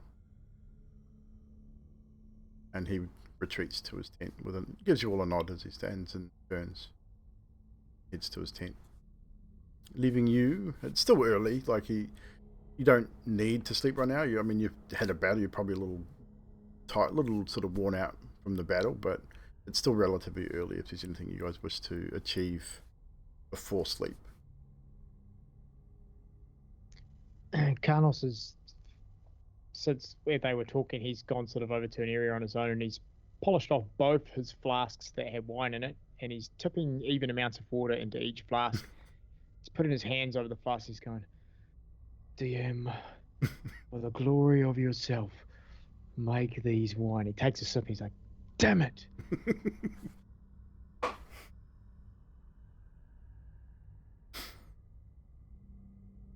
Okay, do I see this?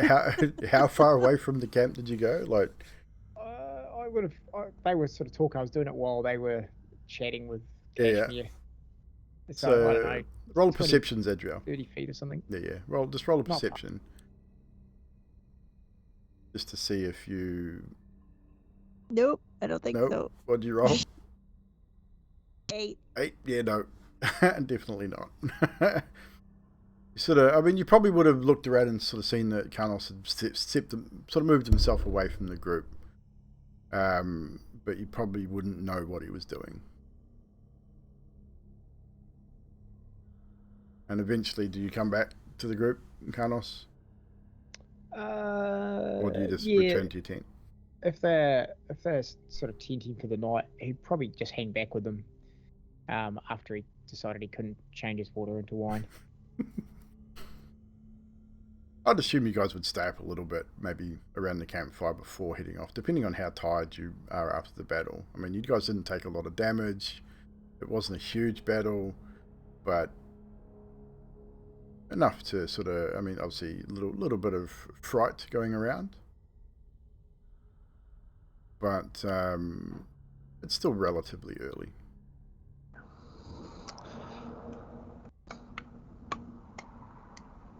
Yeah, Adolf would have waited till Casimir walked away to return back to the group as well, by the way, because he would have stood off after he said, I'll just go stand over there.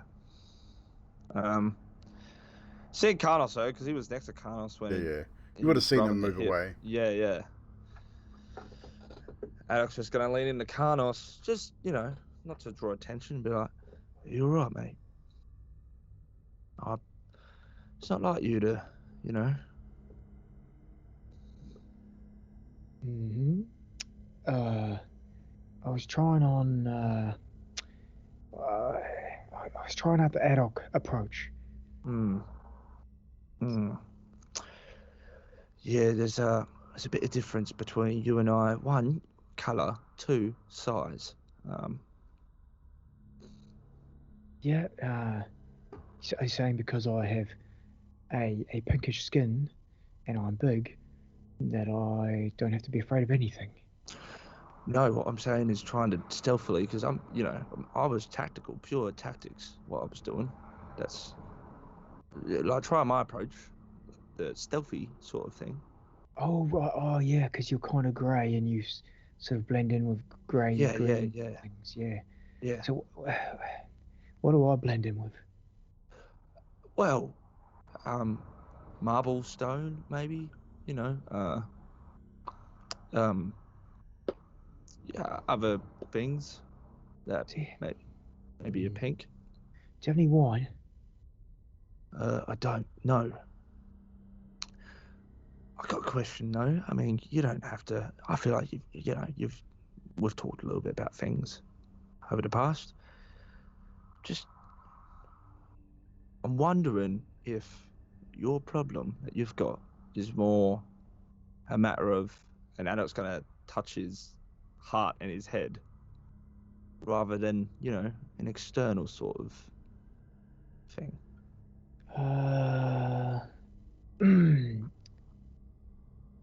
The pain is very real, but there are some things I don't like about the way I got the source of pain.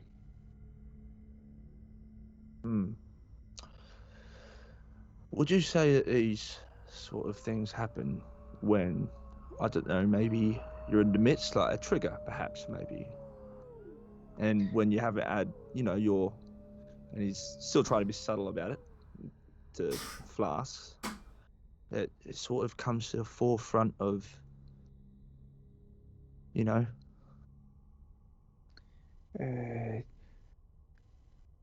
What are you trying to say?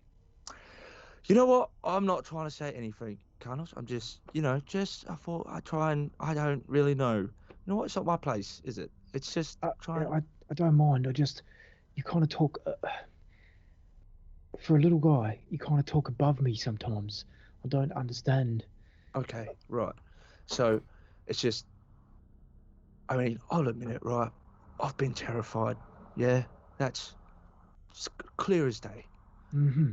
We know that. I'm not the bravest fella, and I will admit that there are some things, for example, where a wolf howl is heard in the distance, I almost shit myself, because I remember hordes of wolves running after me through these forests that surround us. It's like a trigger sort of thing for me, like a mental, emotional trigger.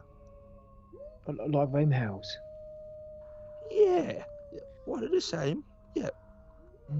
Yeah, I don't normally think similar to you. Like it's a mental trigger. I just want to run and hit them. Oh, right. Okay. No, yeah, that's right. Just wondering, I thought maybe the reason you're being afraid and rubbing your hip was, because during your story, I did notice that you stopped at certain points. You seem quite a bit. I mean, I'm not the most perceptive person, so if I picked up on it, just making sure you're all right. Not that I care. You know what? It doesn't matter. I just need you to be effective on the battlefield and protect me. Yeah, look, that story I was telling earlier. That's when I lost me bits and pieces. I forgot. I was kind of getting carried away with the storytelling, and then it just reminded me of what happened. It's exactly how I said it happened. The adventurers all went. We were supposed to all go in. I was kind of reveling in the people a bit too much, and something went off, like I don't know, like a minor explosion or something. I don't know. And the sewer just sort of caved in, and the team sort of rushed ahead, and I got caught, and my hips were crushed, and my pelvis area. I was hospitalised in one of the local, holy temples for months on end, while they did small healings. My family couldn't afford a lot. Kind of held me heroism thing up a little bit, right? Yeah. One could almost imagine. I mean, I could imagine I feel quite helpless, in that moment, and like everything that I stood for was taken away from me. Yeah. Does that ring a bell at all? Yeah, Like, it does. It does. yeah. Yeah. So, All hey, right. have you got any wine? I don't know. I Damn unfortunately it. no. Do you have a spell that Uh, turns water into wine? I can, I can make it smell like it's wine.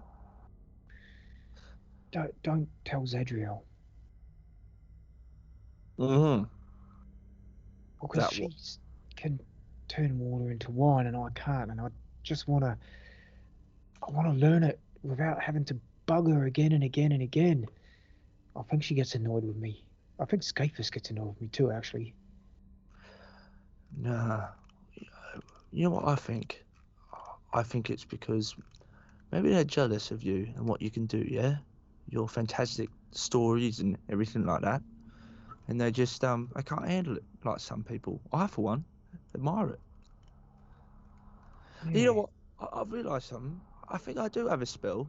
You know how I tinkered with your flask? It's going to take me a little bit, though. Do you mind if I have it just for a little while, and I'll give it back to you?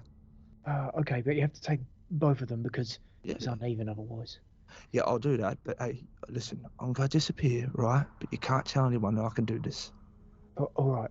And I hand him both my flasks empty. Oh no, I trickle water into them. They are not empty. They have water in them. And you hand them both your water flasks? Both my flasks with water in them.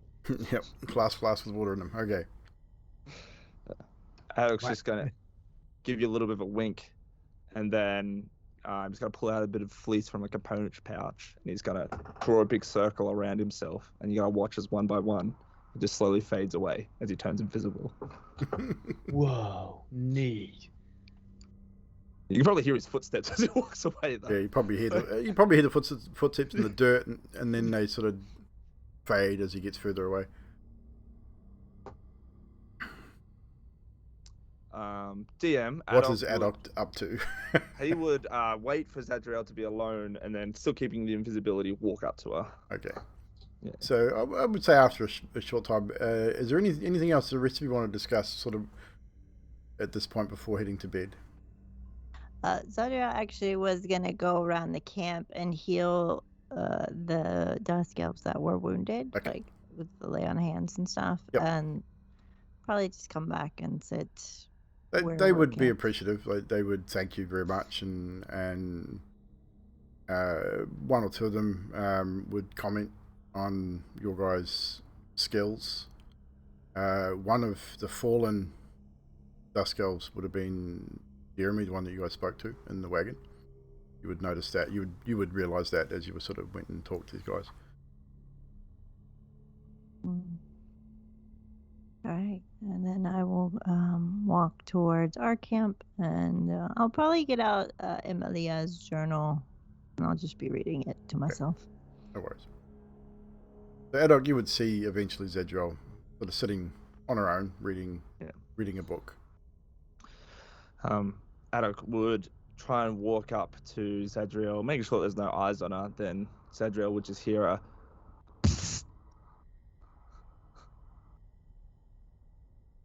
Feeble, are you farting next to me again? What? No, it's me. It's Adok. What? Where are you? I'm right, but oh yeah, right. I forgot. And he's going to drop invisibility. And Adok slowly materializes in front of you or beside you. What are you doing sneaking around? Oh, nothing bad at all. At all, really. Yeah, okay, quick question. Can you turn these and do your little ooh, and like make them a bit more potent, if you know what I mean? More potent. Hey, we gotta keep it a secret, yeah? Everyone knows I can do it, adult. Yeah, no, I know that, but it's just, look, I had a bit of a moment with Karnos, and, I just... You had a moment with Karnos and need more wine that's potent. Yeah, I do. Oh. It was a very special moment. Okay. I'm going to concentrate very hard, and I will touch the flask, and I'm guessing it's up to the DM if they're extra potent or not, but I've touched them. Wine is wine. There you go. Thank you so much. By the way, this is, whatever I've told you, whatever you've just done, this has got to remain a secret because... Oh, I do not want to tell this to anyone. Trust me. Great. Fantastic. All right. Yeah. And then Adolf's going to pull out another piece of fleece, do a circle around himself, and materialize that invisible. No worries. Adria will probably drink her own wine now by herself. And yeah, but you think sort of every now and again, I can imagine Zadriel sort of looking up from the book and going, no, and going back to the book, trying to sort of make sense of what just happened and thinking, no, I'm just not even going to try. Fiddlestep, is there anything that you wish to achieve before turning in for the evening? Just contemplating how I could fix Karnos Still. without completely rebuilding his body and turning it into a Warforge. Although the Warforge idea is like awesome. Definitely. But at the same time, not possible, not viable where we are. So, yeah. No the worries. $6 billion Karnos. 6 million gold, which you know you can never achieve. Yeah, you'd contemplate that. I would assume that Fibber would probably think about ways to help insulate the group in the coming mountain voyage as well. And you guys now, like, even being this close to the mountains, even though you haven't crossed the river yet, you can feel the temperature has dropped somewhat from where you've been central Barovia, now moving further and further south. The temperature has gotten cooler. It's not cold, but it's definitely cooling down. And as you get closer to the mountains, obviously it's just going to continue to get cooler until you reach the snowfall across Tsolenka Pass. So, Adok, you have your wine. You're invisible once again. Is there anything you wish to continue with Karnos before we move on? Yeah, Adok would depending on what Karnos is, if there's like the rest of the party members, he'd try and call to Karnos from a distance. Again with that same I'd say by now the group has probably moved to a position where they're probably closer to their own tents, getting ready to turn in for the evening. Cool. Yeah, then Adok would then just without thinking, just dematerialize right next to Karnos. Bah! What the Oh, it's you. Yeah. And I've got my hand on my sword and my shield. Whoa. Just you know, it took me a little bit, but I hope you like it. I don't know if it's gonna taste the same as, you know, what Zadriel can do, but here you go. He hands over the 2 flasks. He'll just pop the stoppers and just take a sip of each and be like, oh yeah, that's pretty good for wine. You did well. Here's 2 gold. No, you know. Yeah, all right, I'll take it. And he takes the 2 gold. All right. So there's also a bit of something I like to try. All right, part of reading the book about, you know, bard-ish things is there's a chapter that said that sometimes, you know, you can aid fellow people with bardic ways of, you know, words of encouragement, or, you know, to rival up. Look, it's besides the point. I'm getting a bit intellectual about this. I feel like now's a good time, you know, because of what happened, to give you some words. So here goes. I'm gonna look at you and I'm gonna. All right.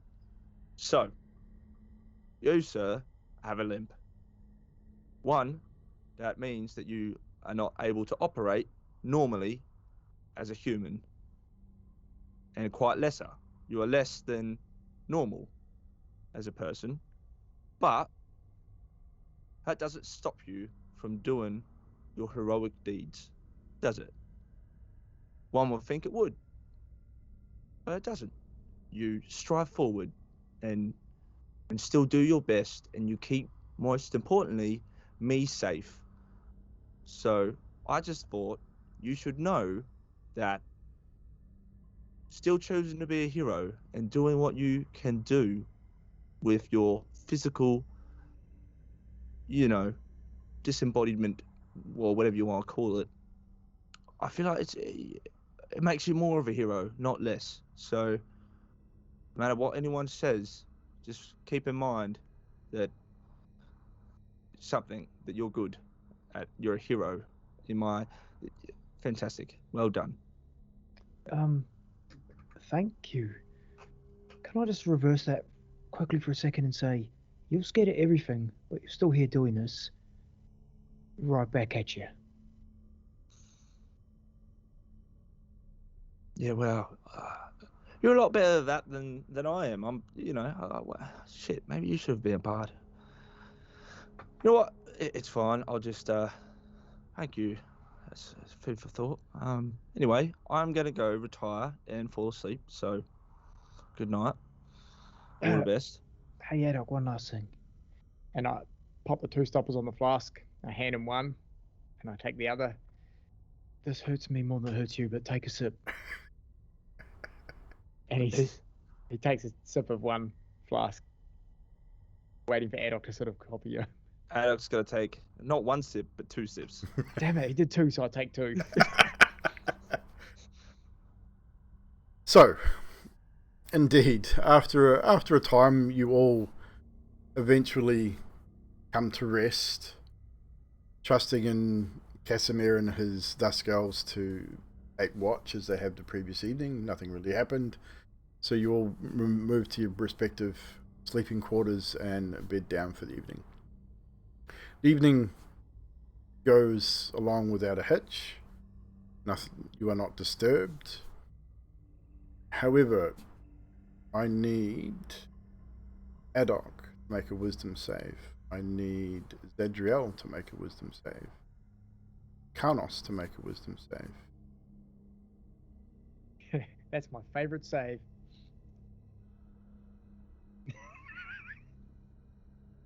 Zadriel is the only one who passes. Just to give you an idea, the DC was 19.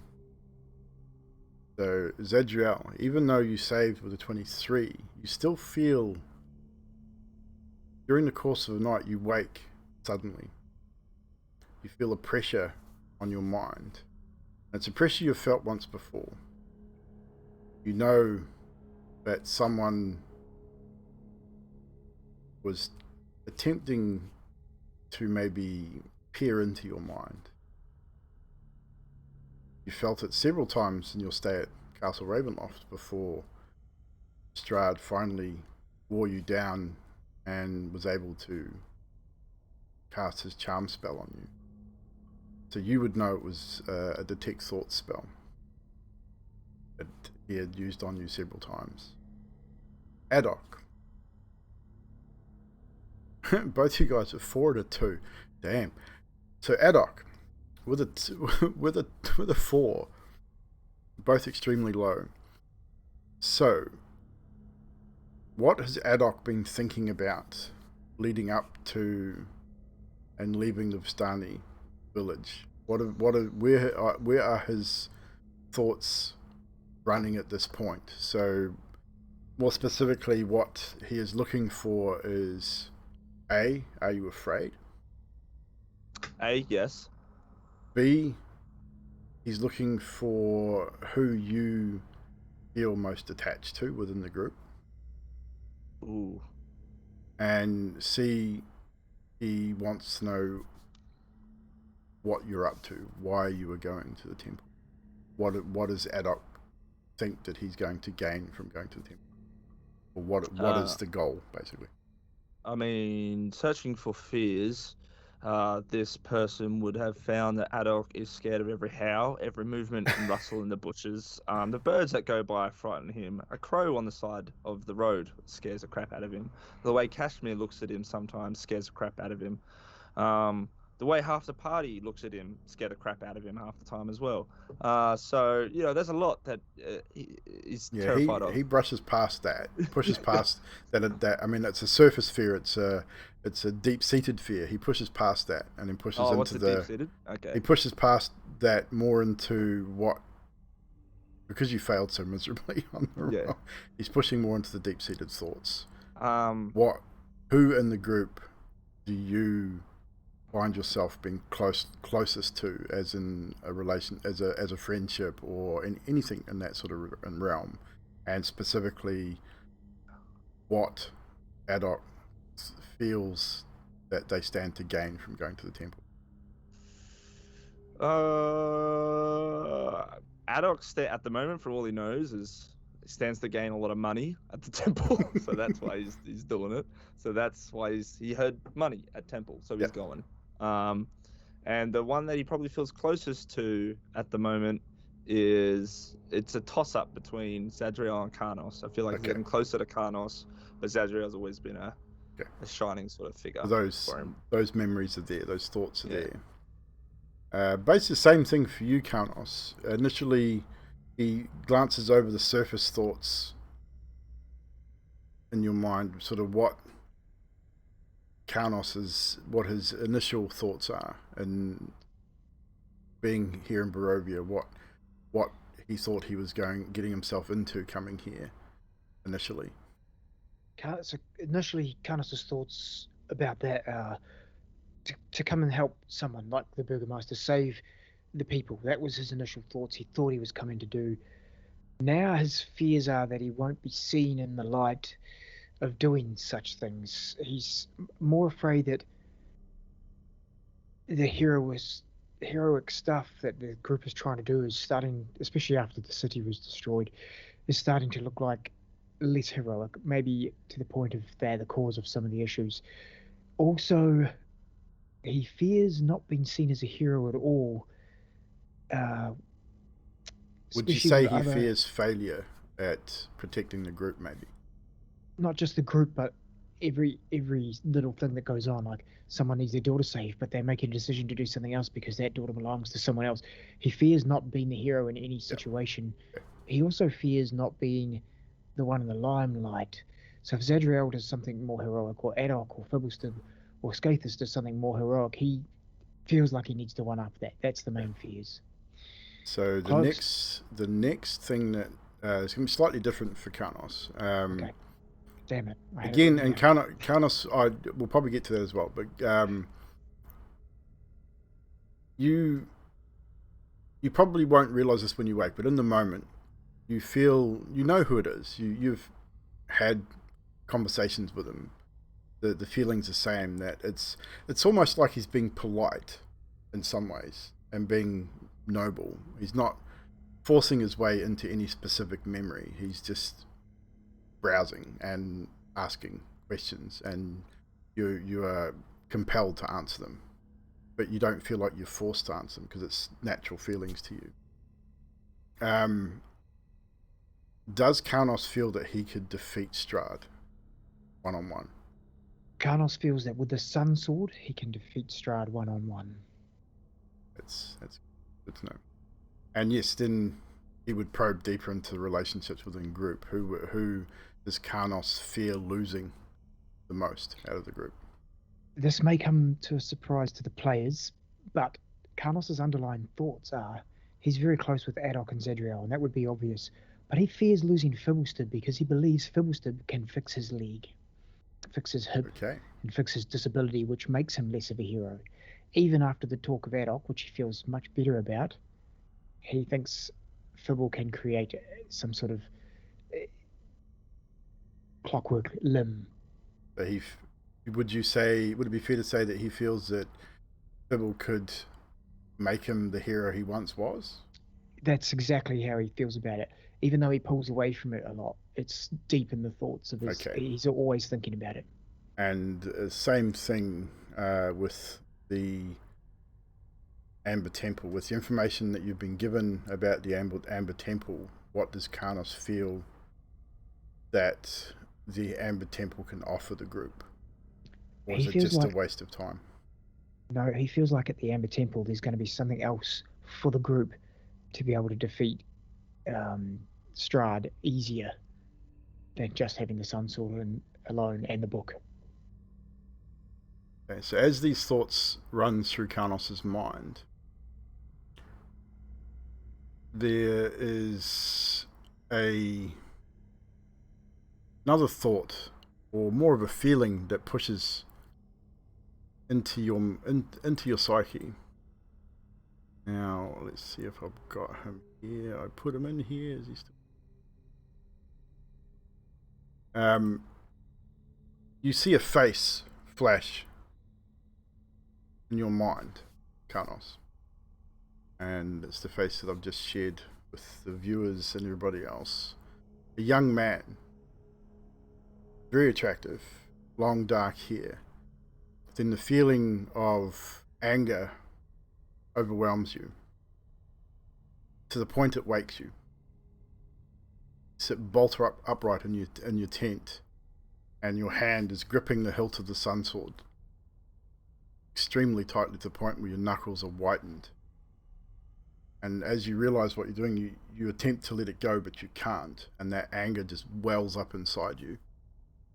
And then you see the flash of a pool glistening in the moonlight, a small gazebo shrine sitting next to it, drifting snow. Just in the background you can see a hill with a winding path leading up what looks like another large building, castle-like in nature, maybe a church on a hill. And at the same time you still feel the pressure from what's been in your head, and you feel that being pushed out by whatever this is, this anger and sorrow. It's a mixture of feelings. It pushes whatever was in your mind out, and you feel much lighter in your mind. And then the anger starts to subside.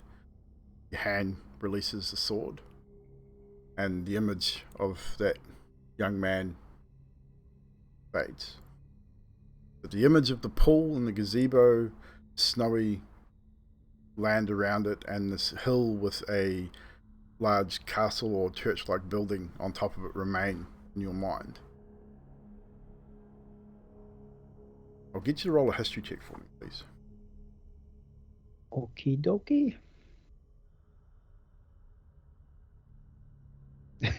This is not my night for rolling. I'm just telling you that right now. 4. The image holds in your mind. Even with a 4, it's it's kind of hazy. You've definitely heard of such a place. It feels familiar. You feel like you have to go there at some point soon. The temple definitely seems to be a place you need to go as well, but this place, you have to go there. Something is pulling you to this place. And then a really eerie thing happens. You hear a female voice. A voice you remember, a voice you've heard a lot of the time when you first came to Barovia, traveling from Barovia to Vallaki. You hear Irina's voice, and all it says is, "Come find me. I think you know where to look." And then you sort of wake fully. You were sort of sat upright, but you're still not quite awake. Then you wake fully at just the sound of her voice.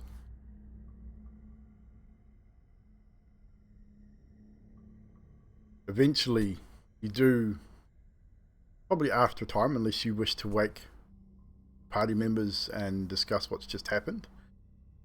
Completely up to you at this point. But if you choose not to, eventually you will find rest, albeit extremely restless, probably for the remainder of the evening. I'll play it to my chest for now. I'm going to mull it over myself Okay. before I go to sleep. So again, just the thoughts of everything. You know that, I would say, with the way you were woken and the way that Strahd was forced out of your mind, you would understand that Strahd was there, and he was peering into things inside your head. You're not sure what information he got, but you feel like he got information that's pertinent to maybe the group or to yourself specifically. You would know the face you saw. You saw the face in Castle Ravenloft when you went to dinner. You saw it in a portrait in the dining hall. You know it to be Sergei von Zarovich. you would put 2 and 2 together with the feelings that you've been receiving from the Sun Sword, knowing that it was originally his sword. So that much you would definitely put together. As far as the place that maybe he's trying to lead you to, at this point you're not 100% sure. But it is definitely familiar. It's not a place you've been, but it's a place you've been told about. Cool. And that is where we'll end tonight's session, ladies and gentlemen. We're going to end a little bit early because we didn't have a break. But that is the conclusion of episode 53 of The Curse of Strahd. GG guys, GG chat for hanging out with us. Appreciate it very, very much. Thank you very much to the newbies coming to hang out with us tonight. Soul Crutch, what's up? Kira Cat as well. Welcome, coming in from Twin Gats. Twin Gats dropping names over on his channel, sending some of his supporters over to hang out with us, which is cool. So welcome to Evil's Lair and the D&D show. This is predominantly what we do here. We do Wednesday, we do Curse of Strahd, and at the moment Sundays we've got a mini adventure running before we get back into the Vampire the Masquerade Chronicle. Fridays I normally hang out over on Yanti's channel and we do some D&D over there. And yeah, so glad you guys could stop by and hang out and witness some of the RP from tonight. So as we usually do at the end of our session, we're going to go around our cast and get some moments from tonight. We're going to invite Drax back as Emilia. For those newbies that have come in, we have to let you know that unfortunately Emilia has passed away in the game, but her spirit is still around for the time being. She may have, I believe, one more party member to visit before her spirit is compelled to join the March of the Dead within Barovia, where she will no longer, unfortunately, no longer be fully a part of the rest of the campaign. Although, depending on what happens with the group and what they achieve, Emilia may return in the final sessions of the game, depending on what happens there. So we will start with Emilia tonight, and we'll go around that way. So Drax, we can get a moment or two from you, please, from tonight's session. You like quite a few. The Zadriel's voice changing at the beginning, for the fact that she's putting on a voice. Obviously, she's not really she doesn't really have a French accent, which I didn't even see coming. So, well done. And still, the rest of the party, only Fibble knows about it at this point, so that's even better. Yeah, that whole RP around the Strahd's dreams and Irina coming into that was really cool. It's something I've had planned for a little while. It's just an opportunity. The way you did it was really cool. And I'm pretty sure that the other ones I've got, other people will say, so I'll leave it at that. No worries. We will move around back upwards, up the cameras there. Zadriel, aka Yanti 1. I'll just give one since there's so many. But when they were talking about the story of the sewers, and he asked Adok, and he's like, "Oh, that's right, you practically lived in one." That was pretty funny. Just making fun of being a goblin again. Yes, I thought that was cute. Chat also too, at Evldoa, if you have a moment that you want to put in the chat, at Evldoa, and put your moment in there, we'll read it out. Karnos. I'll follow suit with Zadriel and just give one because I've got too many written down to read. No worries. And it has to be, it has to be Skatus. How are you going to finish this? Give us a good description, Skatus. 5-finger death punch. It was like, really? Come on, trash. I mean, look, it gave me a little bit to work with, but I mean, come on, you give me a bit more. Players like that too. Yeah. Evil, you know what the others are like. Exactly. Eventually, we'll get it there. We'll get them there. I'll keep giving it to them, and I mean, even JJ did better than that, trash. Come on. Skathus, aka Dust Trash Man. Yeah, I'll have to go with Karnos and his belittling of other races. He's not a racist. Not really. Anything else? No, That's that's it. Adok the Grey. Roasting chicken. Yeah, I'll say I hope they don't steal any of Fibble's coming up. But I do like the moment where Fibble, I don't know why, but I immediately went to Frozen when he was like, let it go with Adriel. I was like, I think everybody went there. yeah. And it's kind of just- apt you're going to a cold place too, so. Yeah. just had me. I was waiting for someone to say it's fine. The cold never bothered me anyway. I was waiting for it to come, but it didn't. That's fine. Someone put it in the chat. I think it was you. So. Yeah. And sorry, I'll just say one more. It was the conversation between. I don't even know if it was Emilia and Skatus or if it's just Drax and Trashy. They started talking about Drax said, "Oh, I'm telling you this because it's my backstory, and I won't have to repeat it later." Magic like, just put that in the chat as well. But little does Emilia know, of course, when we do our end of game session, Emilia will be going over her backstory, just like everybody else. But it was good to get it out there anyway. Fibbles tip.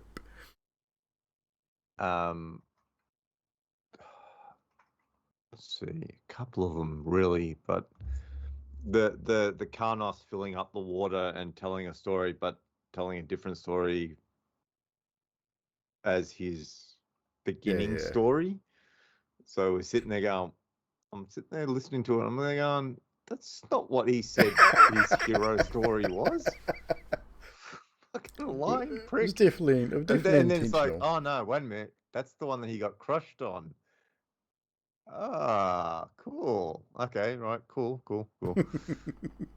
and then finding out that Karnos really likes Fibble because he's wants him to fix him. Yeah. It's like, well, I mean, self-centered, but I like it. It kind of makes sense too, though. Like again, Yanti Karnos, you have to protect me from Adok.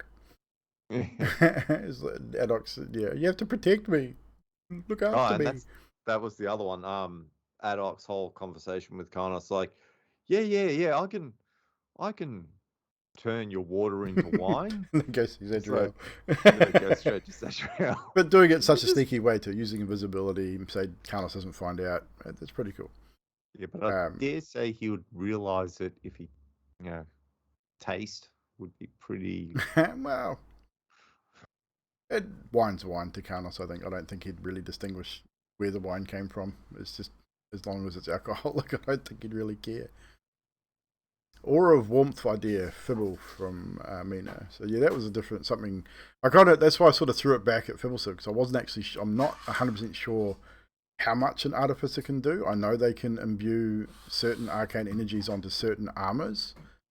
And I knew that Casimir probably would know a little bit about that, being the age that he is. If I had chosen differently on the last level up, I would have been able to mimic lesser wondrous items. But that is I what didn't it is. do It was because of the fact that I'm sitting there going, there's no way in hell I'm going to be able to get the shit together to make a wondrous item. Exactly. So, I mean, it is what it is. For me tonight, I think I'm going to be a little bit selfish. And yeah, that last scene with the dreams, not so much the dreams, but the peering into the thoughts from Strahd. It's something that he's been able to do right from the beginning of the campaign, and it's not the first time he's done it per se, but it's the first time we've RP'd it. So I wasn't entirely sure how it was going to pan out, and I was kind of hoping it would work okay. I kind of figured Zadriel would pass because of her +5, it gives her that massive advantage on a lot of those anyway. But you can still always fail. I didn't expect Adok and Karnos to fail so miserably. So that gave me a little more information, which was cool for the story as well. And it was kind of cool RP wise to see where the players are at, and especially like if you're looking at from Strahd's perspective, he now knows that Fibble's important to Karnos for that reason, the fact that Karnos thinks that Fibble is going to be able to restore him to the hero he once was, so Strahd can use that. It's something that he knows that Karnos feels quite deeply about, is not being that hero. So it's probably going to be a little easier for him to manipulate Karnos now in that way, and maybe turn that against him. Maybe he'll target Fibblestib to take that away from Karnos. There's reasons behind that. Same with Adok. I mean, I think he knew about Adok's fear, but he just wanted to bring it to the surface for Adok as much as possible because he knows that everything frightens him.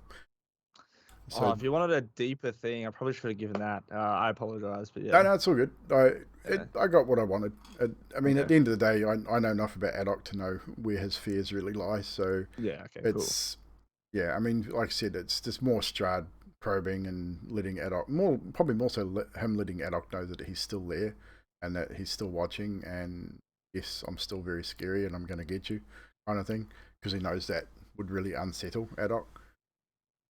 I don't think that even if Zadriel had failed, I don't know that there would be much there that Strahd didn't already know from previous encounters, but you never know. It could have been something else that had come out, but it may happen again.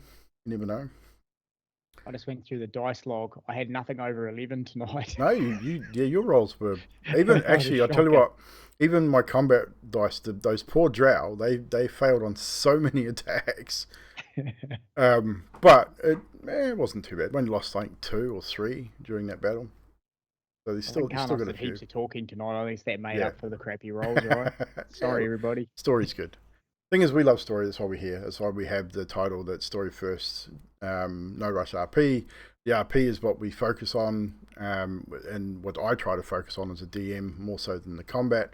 Combat's fun. Obviously, we like to have a bit of combat here and there.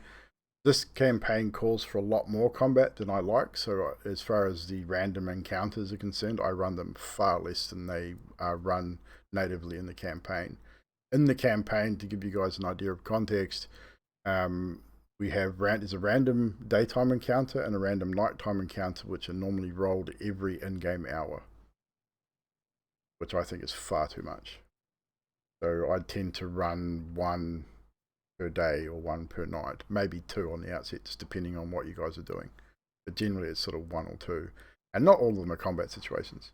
Like the Vine Blights, as an example, that could have been a combat encounter, but I thought, well, no, I'll run it a little differently and we'll let the NPCs take care of them, just as something a little different. That was a off the cuff decision.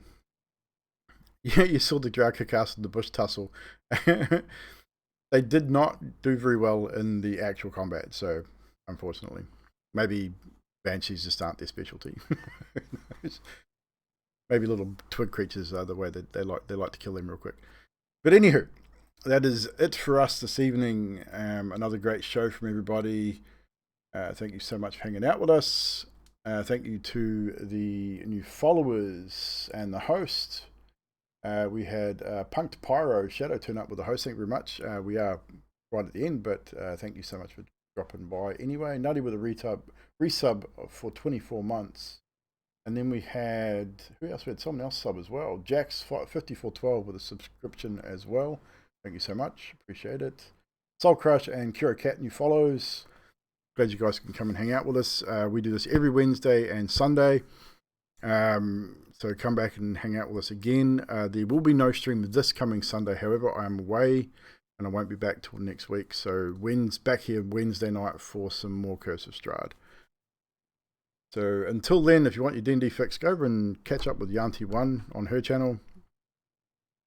There's the Stormlord's Wrath over there on a Friday. I'm not sure what. Have you come to a decision whether you're going to Friday or Saturday? Carry on and do it an extra half hour long. Okay, so you what? Still on Friday? Yep. Cool. Still on for So Friday. there you go, guys. Friday night.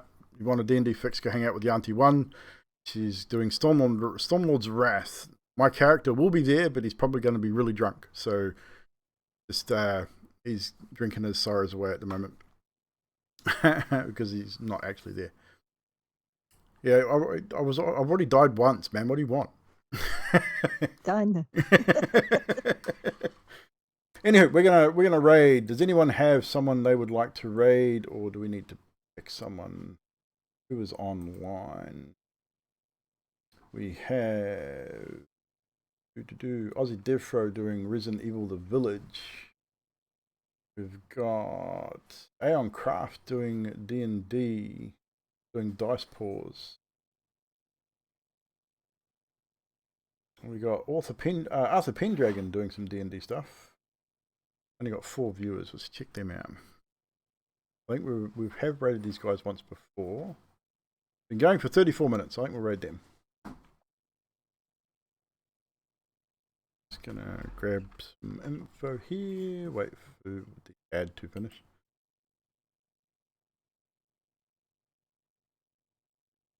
Arthur Pendragon. Come on, ad. Stupid ads.